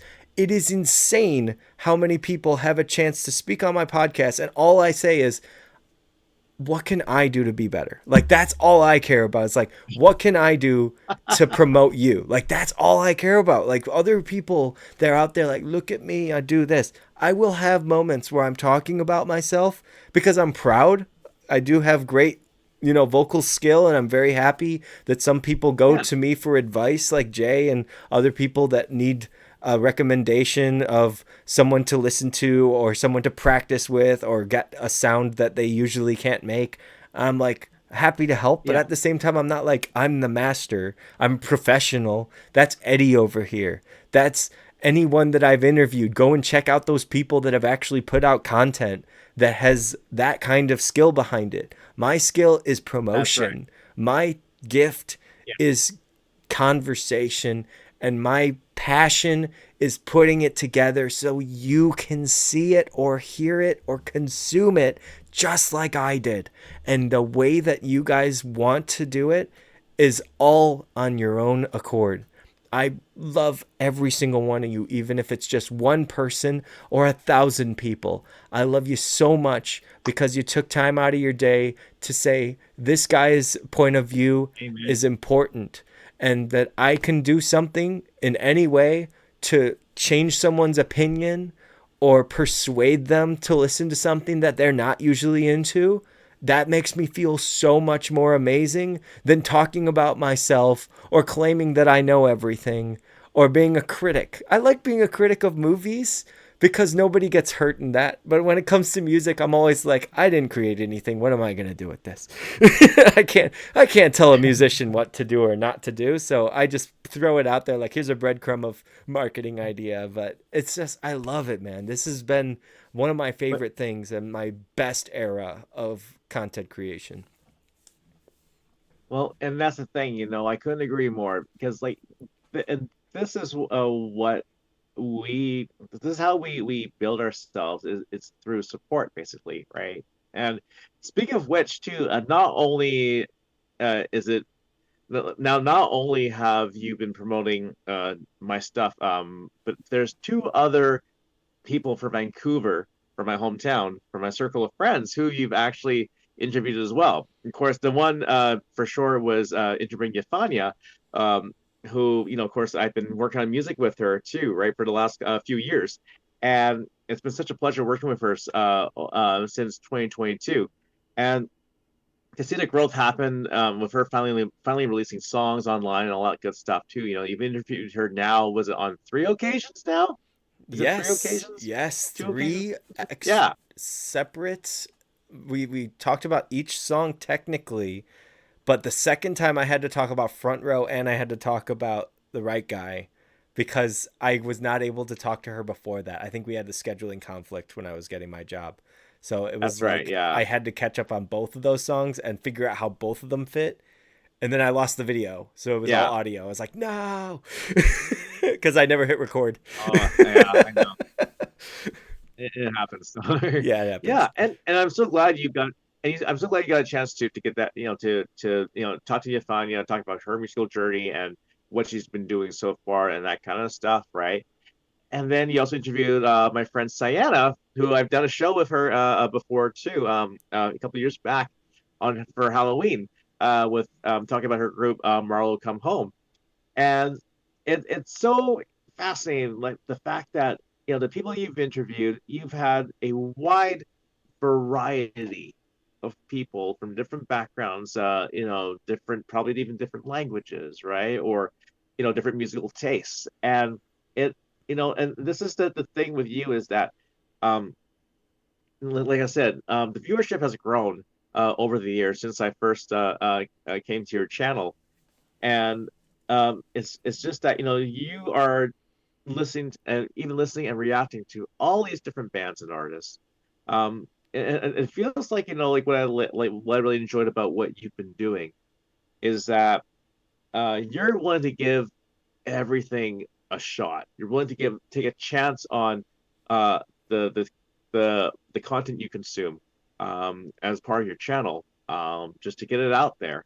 And and I just love that fact that you can do that. That you're willing to do that. Some people are a little bit too reserved on what they want to review or who they want to interview. But with you, you are willing to take these chances because you have a very open mind that way, which is great.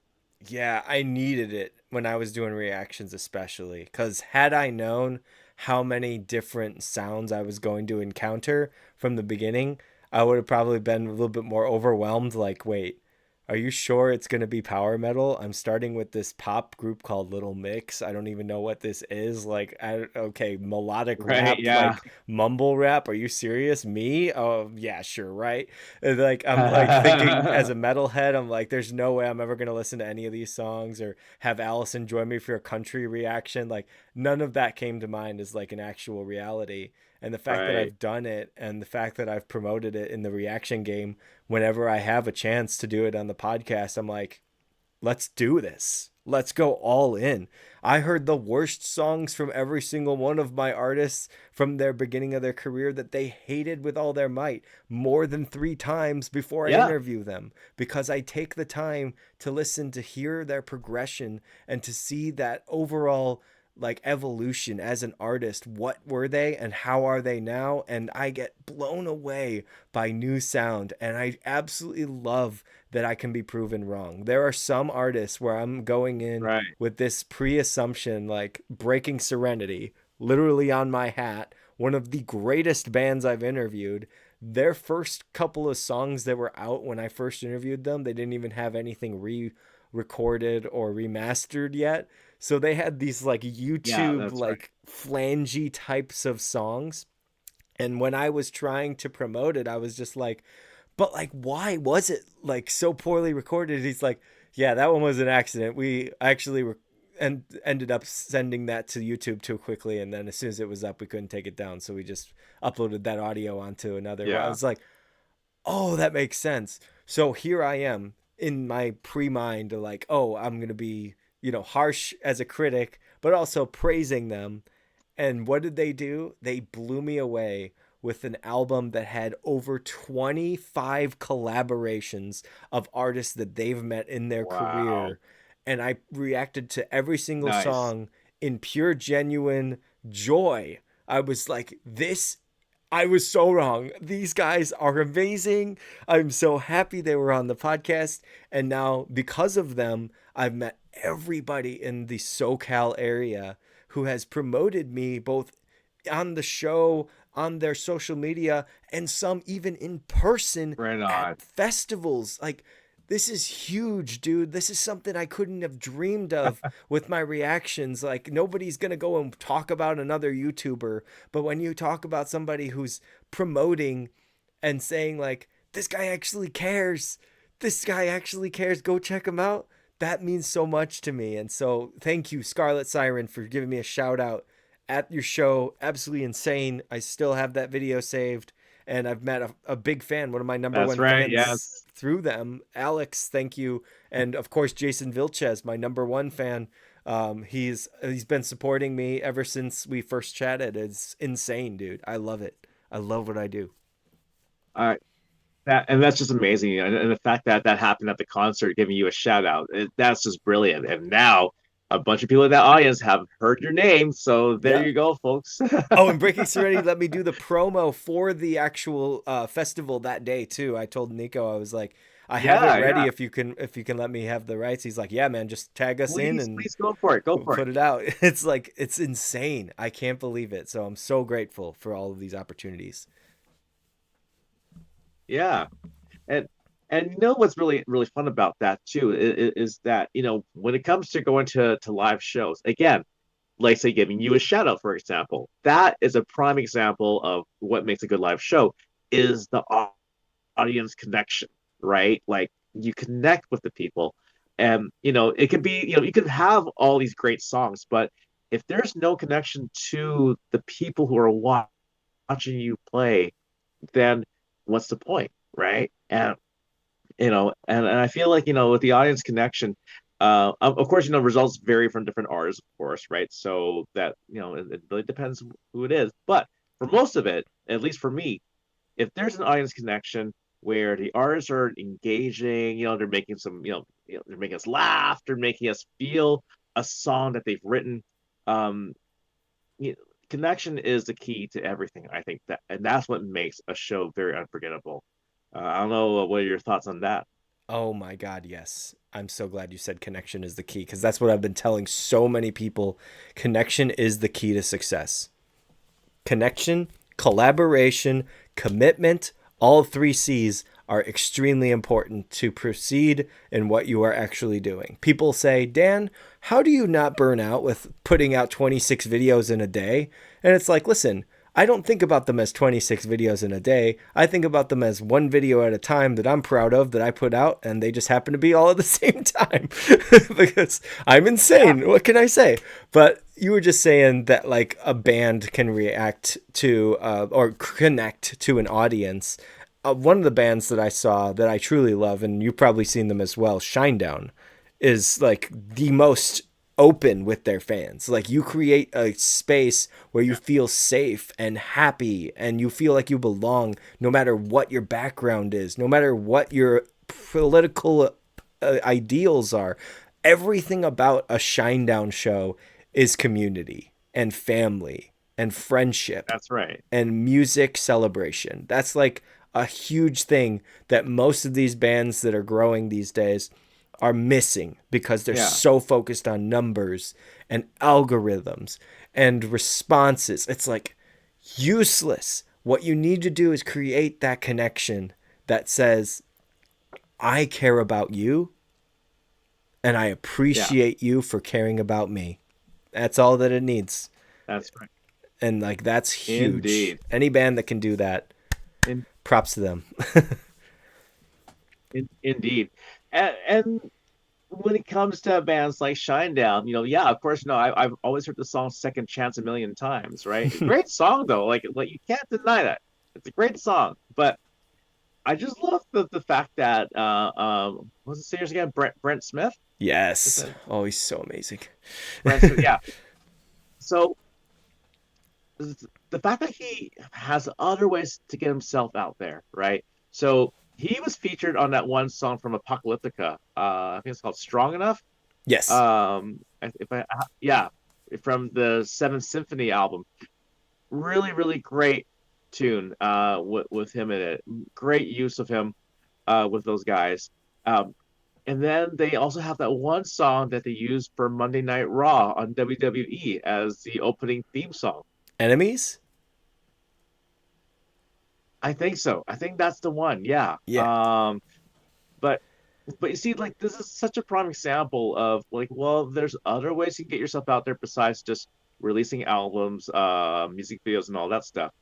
If you collaborate with Apocalyptica, or maybe you want to put your music towards a theme to a movie, TV show, sports, whatever it may be, why not go for it, right? Because you could hit a different audience that's going to enjoy your stuff. Uh, a sports fan could, or a WWE fan, for instance, in that case, could hear Shinedown's music for the first time, and that person will become a big fan of them because of WWE. That's just one of the many examples. Yes. Oh, but you were talking about some collaborations, and I have to talk about their incredible choice to have Lizzie Hale on Breaking. What is that song called? I was going to say Breaking Free. That's High School Musical. Behind my head. Yeah, yeah, It's off of Sound of Madness as well. But when they brought her on, like, I don't know if you guys understand listening, there is a huge difference in politics, especially in American politics, that sometimes guides people to only listen to an artist that is in their ideology. Like it's almost impossible to make room for anyone that is outside their ideology. So when I said Shinedown says yeah. get rid of your baggage, get rid of those differences and create that community, like that's the big thing. Lizzie Hale, hardcore Hmm. leftist, Brent Smith and Shinedown, I believe centrist. I could listen to both of them collaborate. I can listen to both of them talk, even though they could have complete opposite views. They are friends, and you can Yeah, feel that energy. yeah, Okay, let me get that song yeah. because it is so good. They also were featured on "Here's to Us," the band group vocal edition on Hailstorm's album, "A Strange Case." Right. And it was amazing to hear Brent Smith on one of her tracks after she was on one of his Yeah, tracks, Sound of Madness. that's right. Yeah, yeah. So There you go. this album, oh, Breaking Inside featuring Lizzie Hale of Hailstorm. By the way, Hailstorm, Eddie, I saw them last year. You ever seen Hailstorm? Yeah, I Okay. seen them live. Okay, so I saw that same. Remember that same concert I told you where I saw Avenged Sevenfold back in 2009? Yes. They were at that same concert too. That's the opening band. So it was A the Strange lineup for Case of that one that I album. went to was yeah. Oh wait, no, no, no, So that it was 2009. That would have been their first album, Hailstorm, the self-titled. yeah, yeah, that's right. Okay, so at that same concert, I saw Hailstorm, in that same lineup was Stone Sour, Hell Yeah. It was also Disturbed and Avenged Sevenfold. So great lineup. Bro, wait, hold up. How many? I don't want to. I don't want to dox or anything, but how much were the tickets in 2009 for this? How do I get the time machine? Where's the DeLorean? I I and what was that tour called? Oh, the tour was called Upward Music Festival. Upward Music Festival. Uproar. Uproar. Okay, I'm gonna have to look up the set list for that day for every artist because that sounds Yeah, absolutely epic. yeah. Oh, it was. Yeah. So, anyways, yeah. So you were saying about Hailstorm? Yeah, so I saw them last year. They were the co-headliner with I Prevail. I have all the footage. It's going to be on YouTube very soon, so you'll be able to see how they are now versus how they were in 2009. Bro, I gotta tell Got it. you, I've seen Red 3 or 4 times. I've seen Nickelback. I've seen Shinedown. I've seen TFK. I've seen these huge rock acts. I've seen Linkin Park.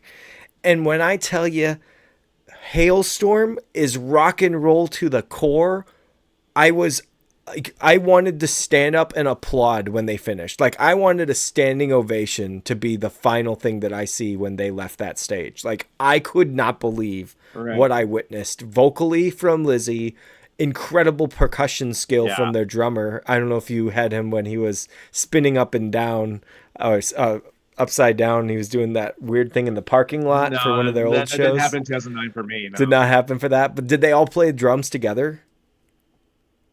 Yes, it did. Yes, that I Okay, so remember. that still is the thing.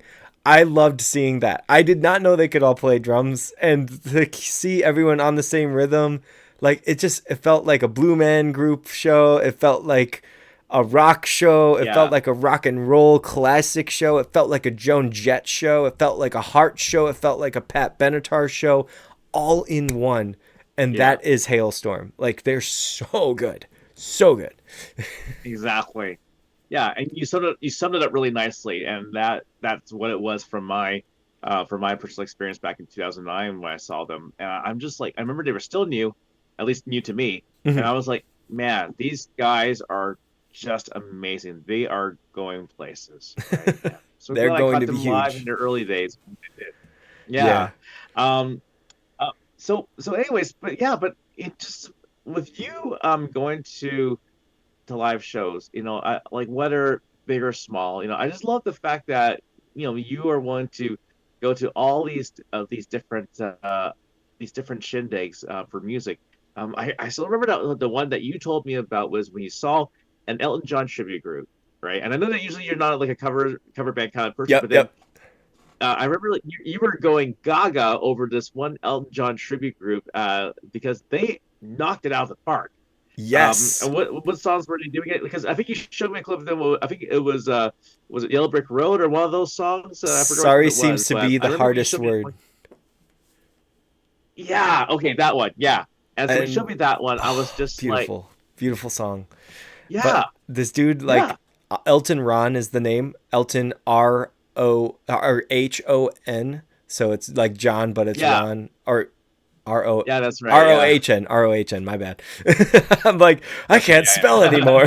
yeah, Okay, Elton yeah. Ron. He will come around if you're in USA, if you're in Canada. I think he comes all the time. He's constantly touring, usually around summertime. This dude fully That's commits right, to being Elton at his prime, and like I'm talking costume change. I'm talking sound. The vocals are incredible. And I look for that when I am right, hearing live music. It is very challenging to say a vocal sounds perfect. And that is with all the best bands I've seen. There are some people that do struggle, and it happens because it's either not their night or because they just can't sound as good as they do in studio. And that's fine. But when yeah, you hear someone that is that good, like Red, like unbelievable how Chad Kroger of Nickelback could sound, the whole band could sound. Brent Smith of Shinedown, Lizzie Hale of Hailstorm, even Dan of Imagine Dragons. Like all these people really know how to perform. So whenever I see that's that, right, I yeah, praise it and I tell everybody, like, you gotta see them. There's no way you're gonna miss this. right. That's amazing.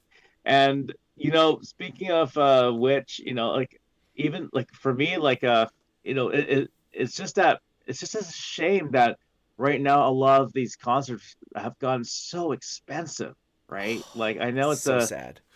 it's a yeah, it's a very sad topic to talk about, but it is one of those things we have to address. It's that we want to go see some big concerts like what the ones that you've listed and the way you described them, right? And I'm just like, man, like right now it's been really hard for a lot of us to be able to afford to go to these stadium arena concerts.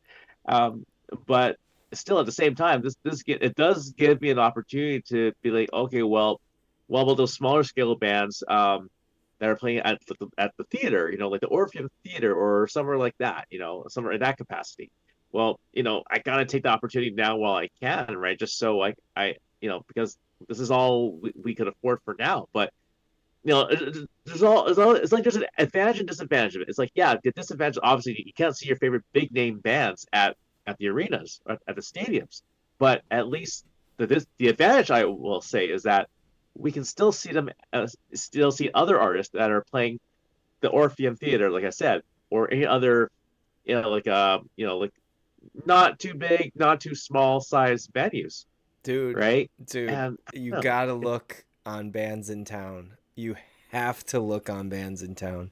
It is like true. if you're a live music fan and you don't have Live Nation or bands in town, and you're getting those Spotify updates where these bands are coming close to you and you're not checking right when the moment is that they're going to be promoting it, like you got to get on that. It's important. I have That's put right. Yeah. myself in the position 3 times this year where I said, well, technically last year now, I said I needed to go to these shows and I made them happen. So here's what's coming up. All right, get ready.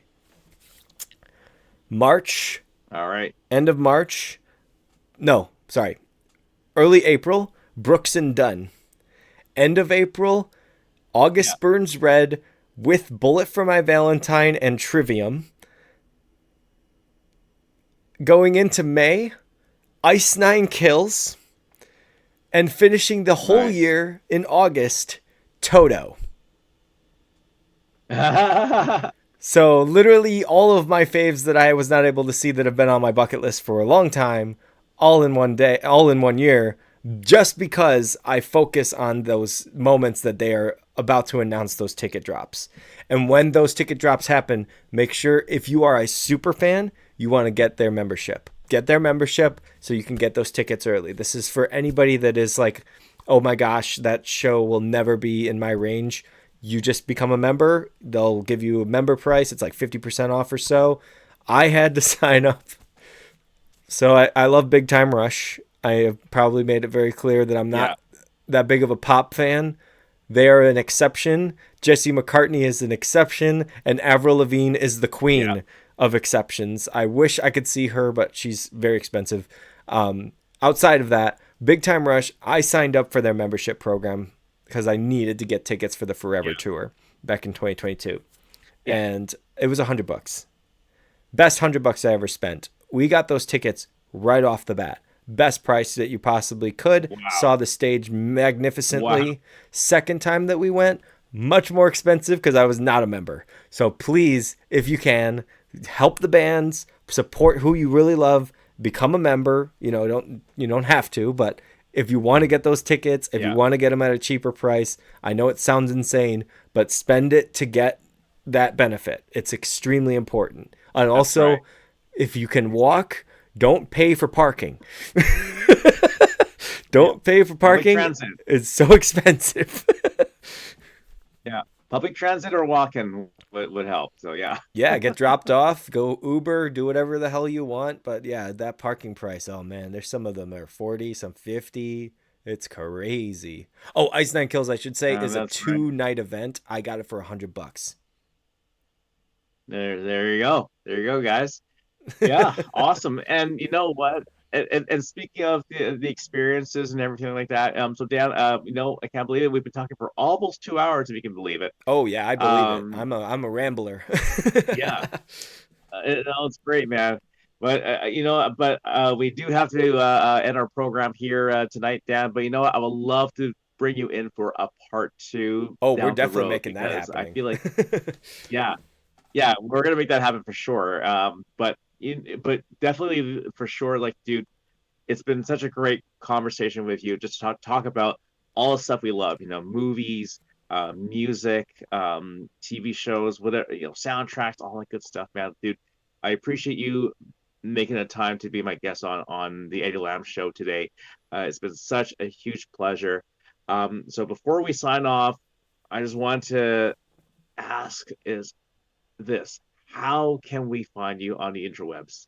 on the interwebs, there is these things called link trees that I have found to be extremely beneficial to support all the artists on my podcast and everyone that I do reactions for. So please check out my link tree in the Instagram that I have, which is MediaManDan underscore pod, POD, and no relation to the band. I do love them though. I will say if Oh you go to my link yeah. tree, you should be able to find all of my links there. If you don't want to do that, if you don't feel like that is your way of doing things, if it's too much of a chore for you, then feel free to go even further and go to Spotify, type in Media Man Dan Podcast, Apple Podcasts, Media Man Dan Podcast. I think it's on a couple other places that I didn't even put them up on. It's just using my code and uploading my stuff there. So you should just type in Media Man Dan Podcast on Google. You'll find my stuff pretty quickly. And then Media Man Dan, all one word, all together. You'll find me on YouTube, and Movie Man Dan on YouTube. I got a 2024 movie review video that's going to be dropping very soon. I have to put it together. My editor and I are going to be working our butts off to make sure that it is the best quality, and it's going to be a lot of movies. I saw at least 28 movies. So Right on. yes, so much fun. Other than that, if you guys really, really want to support Media Man Fans, all one word, on Patreon, go and check that out. It's $1. And if you want to pay more, that's fine too, but it's $1. You get to see all the behind the scenes of the interviews that I've created and sometimes reactions that I That's right. create. And my favorite thing of all, my screw ups. So if you are okay with foul language, I say a lot to myself when I'm screwing up a take. It's really freaking funny. All the outtakes possible. Oh yes, yes. We're gonna make a big Awesome. blooper reel. I know it's gonna happen. But either way, man, I appreciate Yeah. you for having me on. And for part two, guys, you guys can vote if you want to. I think Eddie, you're gonna have it up on Spotify, right? Yeah, this will be on Spotify and YouTube for this episode. So yeah. Perfect. Either on YouTube, comment down below if you want him to be on my show for part two, or if you wanted to see the poll, hopefully you know how to do that on Spotify, then you can vote if you want Eddie to be the guest or if you want me to be the guest for part two. It's completely up to you guys. I want Eddie on my show regardless. I don't have to wait any longer than I already have. This moment right here was magnificent, a magical media driven experience with one of the greatest in the music business, in general, in the world, and one of the best friends I've created through social media, Eddie Lamb, the man, the myth, the legend. Always happy to talk with you, man. Thank you so much, man. I appreciate it so much. Again, folks, Media Man Dan is somebody you want to check out if you are into music reactions and commentary and all that stuff. And yeah, please check it out. Check out all his amazing stuff on his channel. With that being said, Dan, thank you again for being a guest on the show, and we will see you all next time. Have a great day and stay safe out there. Peace. There we go. Awesome. Great job, man. We did it. Hell That yeah, was we did. like that was almost 2 hours. So that was Oh yeah, perfect. my common Yeah. time. It's nothing new to Yeah. me, bro. So But it's this good. was so much fun. I love being in the guest seat. It always is great. And you had some really good spots where you took what I was saying, just like I do, and you were like, "Oh, I know what I can add on for that." So I was like, "Yes, Eddie, Yeah, let's exactly. go." Yeah. There was like little moments where I was Yeah, like, "He's yeah. gonna say it. He's gonna Say say it," and he like told me, "Yeah." yeah, exactly. Man, and that's the thing too, because I was trying to keep my Bronson thing to a minimum, but you know what though? Like, It was but it needed. was so funny because I'm just like, yeah, but yeah, it was needed, and I'm just like, well, or I just, if this is something, but not just Bronson, but people like that who focus blah blah blah blah, right? I'm just like, Yeah. you know, And here's the thing, your um, fan base actually will know what we're talking about with that. Like I could pick up something that is yeah, completely useless to almost all my fan base and complain about it for like 10 to 15 minutes with my best friends on the mic, yeah, and no one will give a shit. yeah, They're not going to be like, "Oh, this is yeah, really exactly, yeah, important. This I really have to care about this." Like, but the Bronson thing, you got all your yeah, fans behind you on that, and as soon as they saw my video, you know that we were all on the same track yeah. to get that guy out of the business, and we did it. We Oh, did it, bro. oh man. Fist bump for that shit. Yeah, I know, man. We all did it. Yeah. Well, not just us, but the Vancouver music scene did it too, you know? So The way that you got to do it, you got to push them out. You got to be like, listen, let's expose well, these guys. There's no reason for this shit to be well, around. well, I like I said, I couldn't believe what like my buddy who owns a rehearsal studio, right? I remember that comment he said too. He said that Bronson was an insufferable human being because he was just, you remember, like, because I'm like, okay, yeah, so he's telling everybody in the local scene basically, and they all had similar reactions, right? And he's like, oh, he was an insufferable human being because, oh, here's the funny thing, and the video got deleted eventually, but he had this one music video from his old band Fear the Wolves where it was terrible. Like it was, he said that it was a borderline snuff video. I'm like, you gotta be fucking kidding me. He did that? And then I saw the video too. I'm like, oh my, like that's bad, man. You know what I mean? Like Dude, you saw the one video I'm that's like, promoting him on YouTube is just that random woman that, doesn't know him at all and is promoting him as like this greatest thing ever. And it's like, well, way to be yeah, completely unaware of who you're talking to. Like yeah, it's not exactly. uncommon You for know? interviewers to do that. Did you see the Howie Mandel and Mike Tyson thing? No, I didn't know. No, no. So Mike Tyson is going on to Howie Mandel's podcast. Howie Mandel is doing the Yeah, suck your dick moment, as you could say, and so he's like, he's one of my biggest friends. Like all of this, like just kissing ass as much as possible. Mike's like, of course he what? is. And he takes the mic off, and then he just walks out. He's like, you don't know me like No that. The way. That's fuck you talking hilarious. about? Oh my god, It's like you're that's talking out of hilarious, your man. ass because Um, you should never promote somebody you don't personally know. You should never do that. no, of That's why I course. do No, of all my course not. research, all my time with their music, all the DMs. I see exactly who I am gonna see, and this is for the after chat. This is for my patrons. You guys know me. You guys know I'm always honest. Envision, the band that was on my podcast, has been probably the only band I think besides one other band that decided not to share my content when we dropped it, which is really Yeah. strange to me.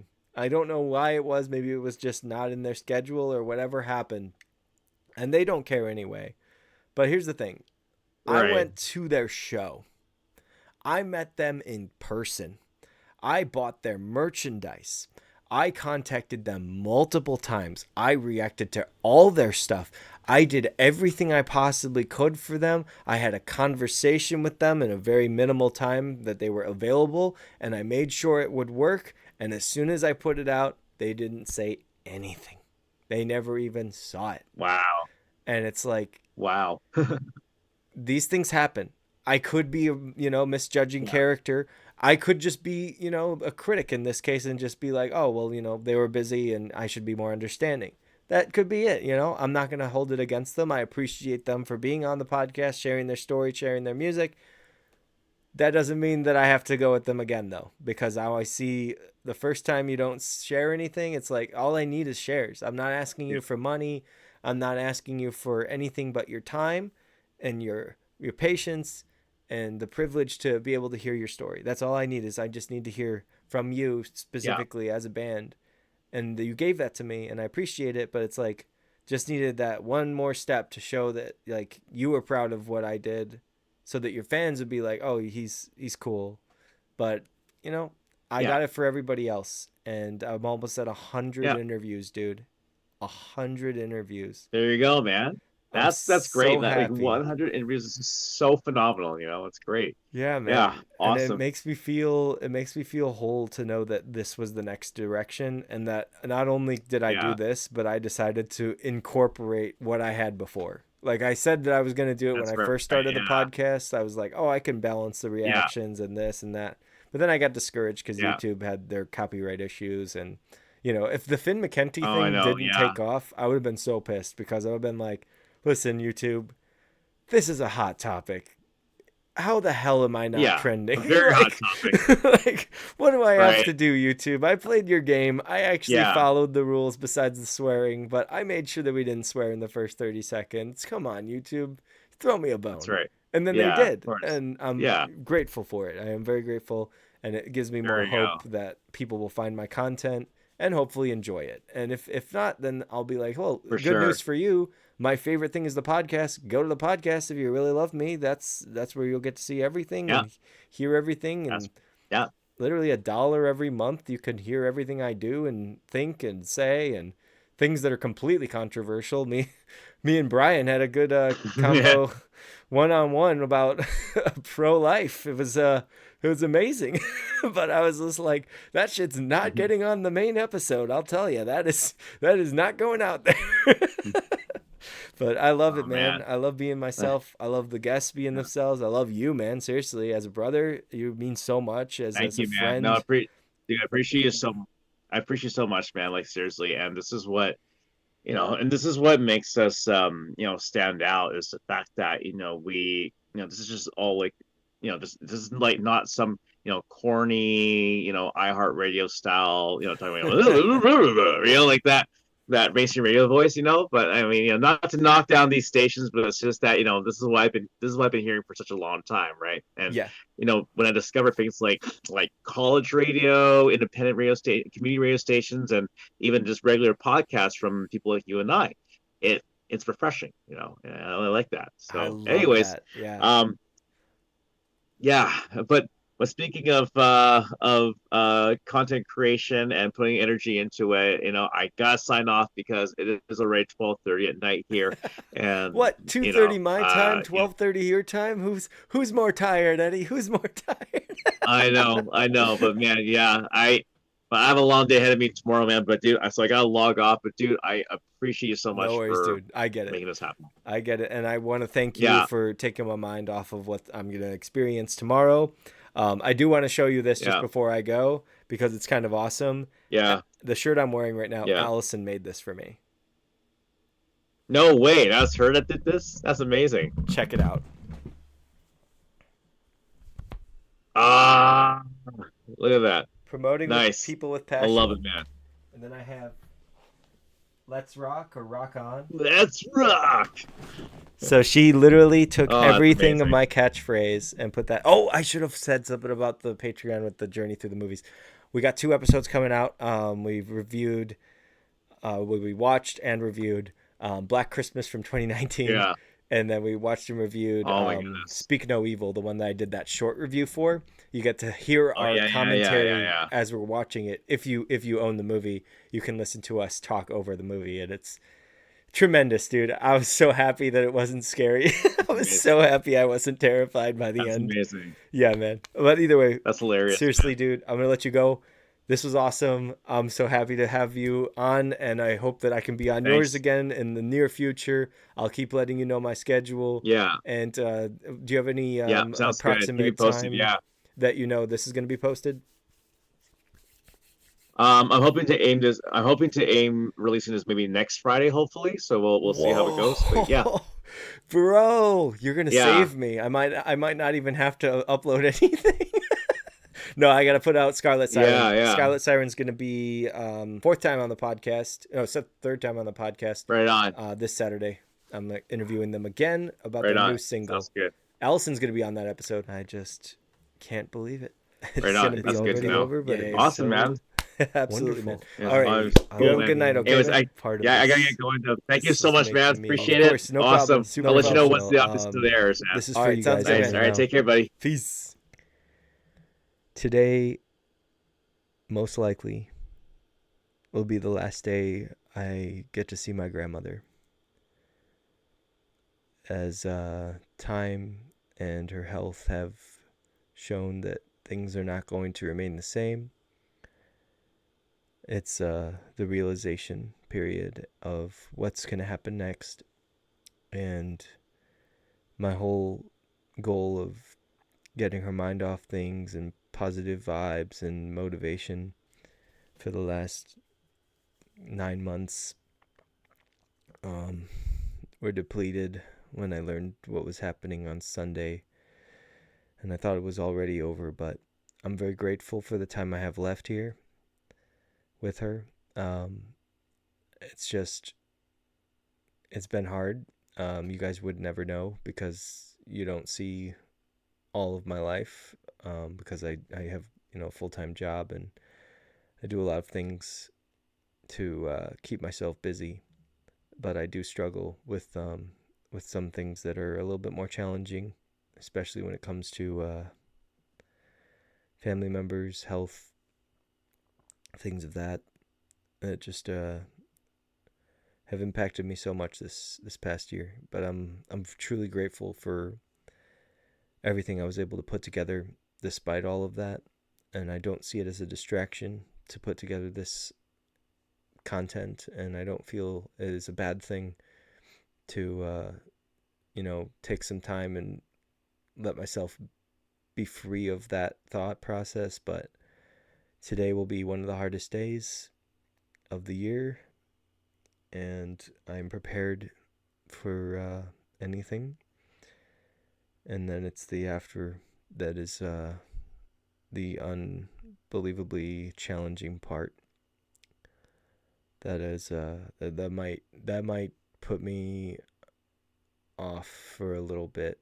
It'll probably make me like reschedule some things and figure out release schedule. I probably most likely, honestly, if you guys are still listening right now, Jason especially, um, I most likely will have concert footage all those weeks because I don't have anything I can record if I'm beside myself, if I'm just completely lost. And if any of you guys have somebody that you've lost as well, I feel for you. I don't know exactly what you're going through, but I want you to know that you're not alone with your own battles, and you shouldn't ever feel like it's wrong to express it. I put this super positive vibe because I am a super positive, optimistic person, but there are things I can't control, and I understand it.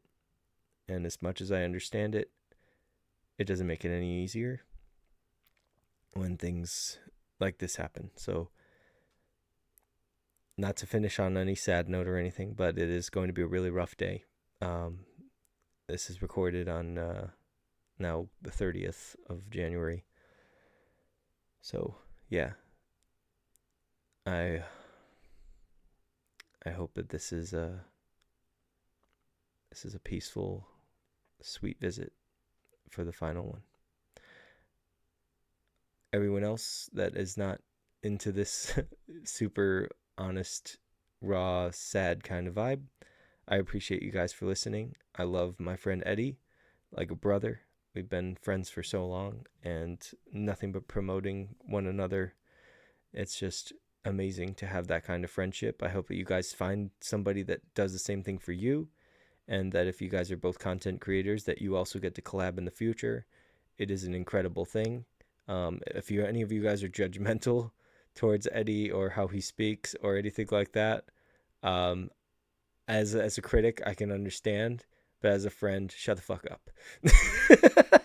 That's about it, guys. You guys have a great night and stay safe out there. Peace.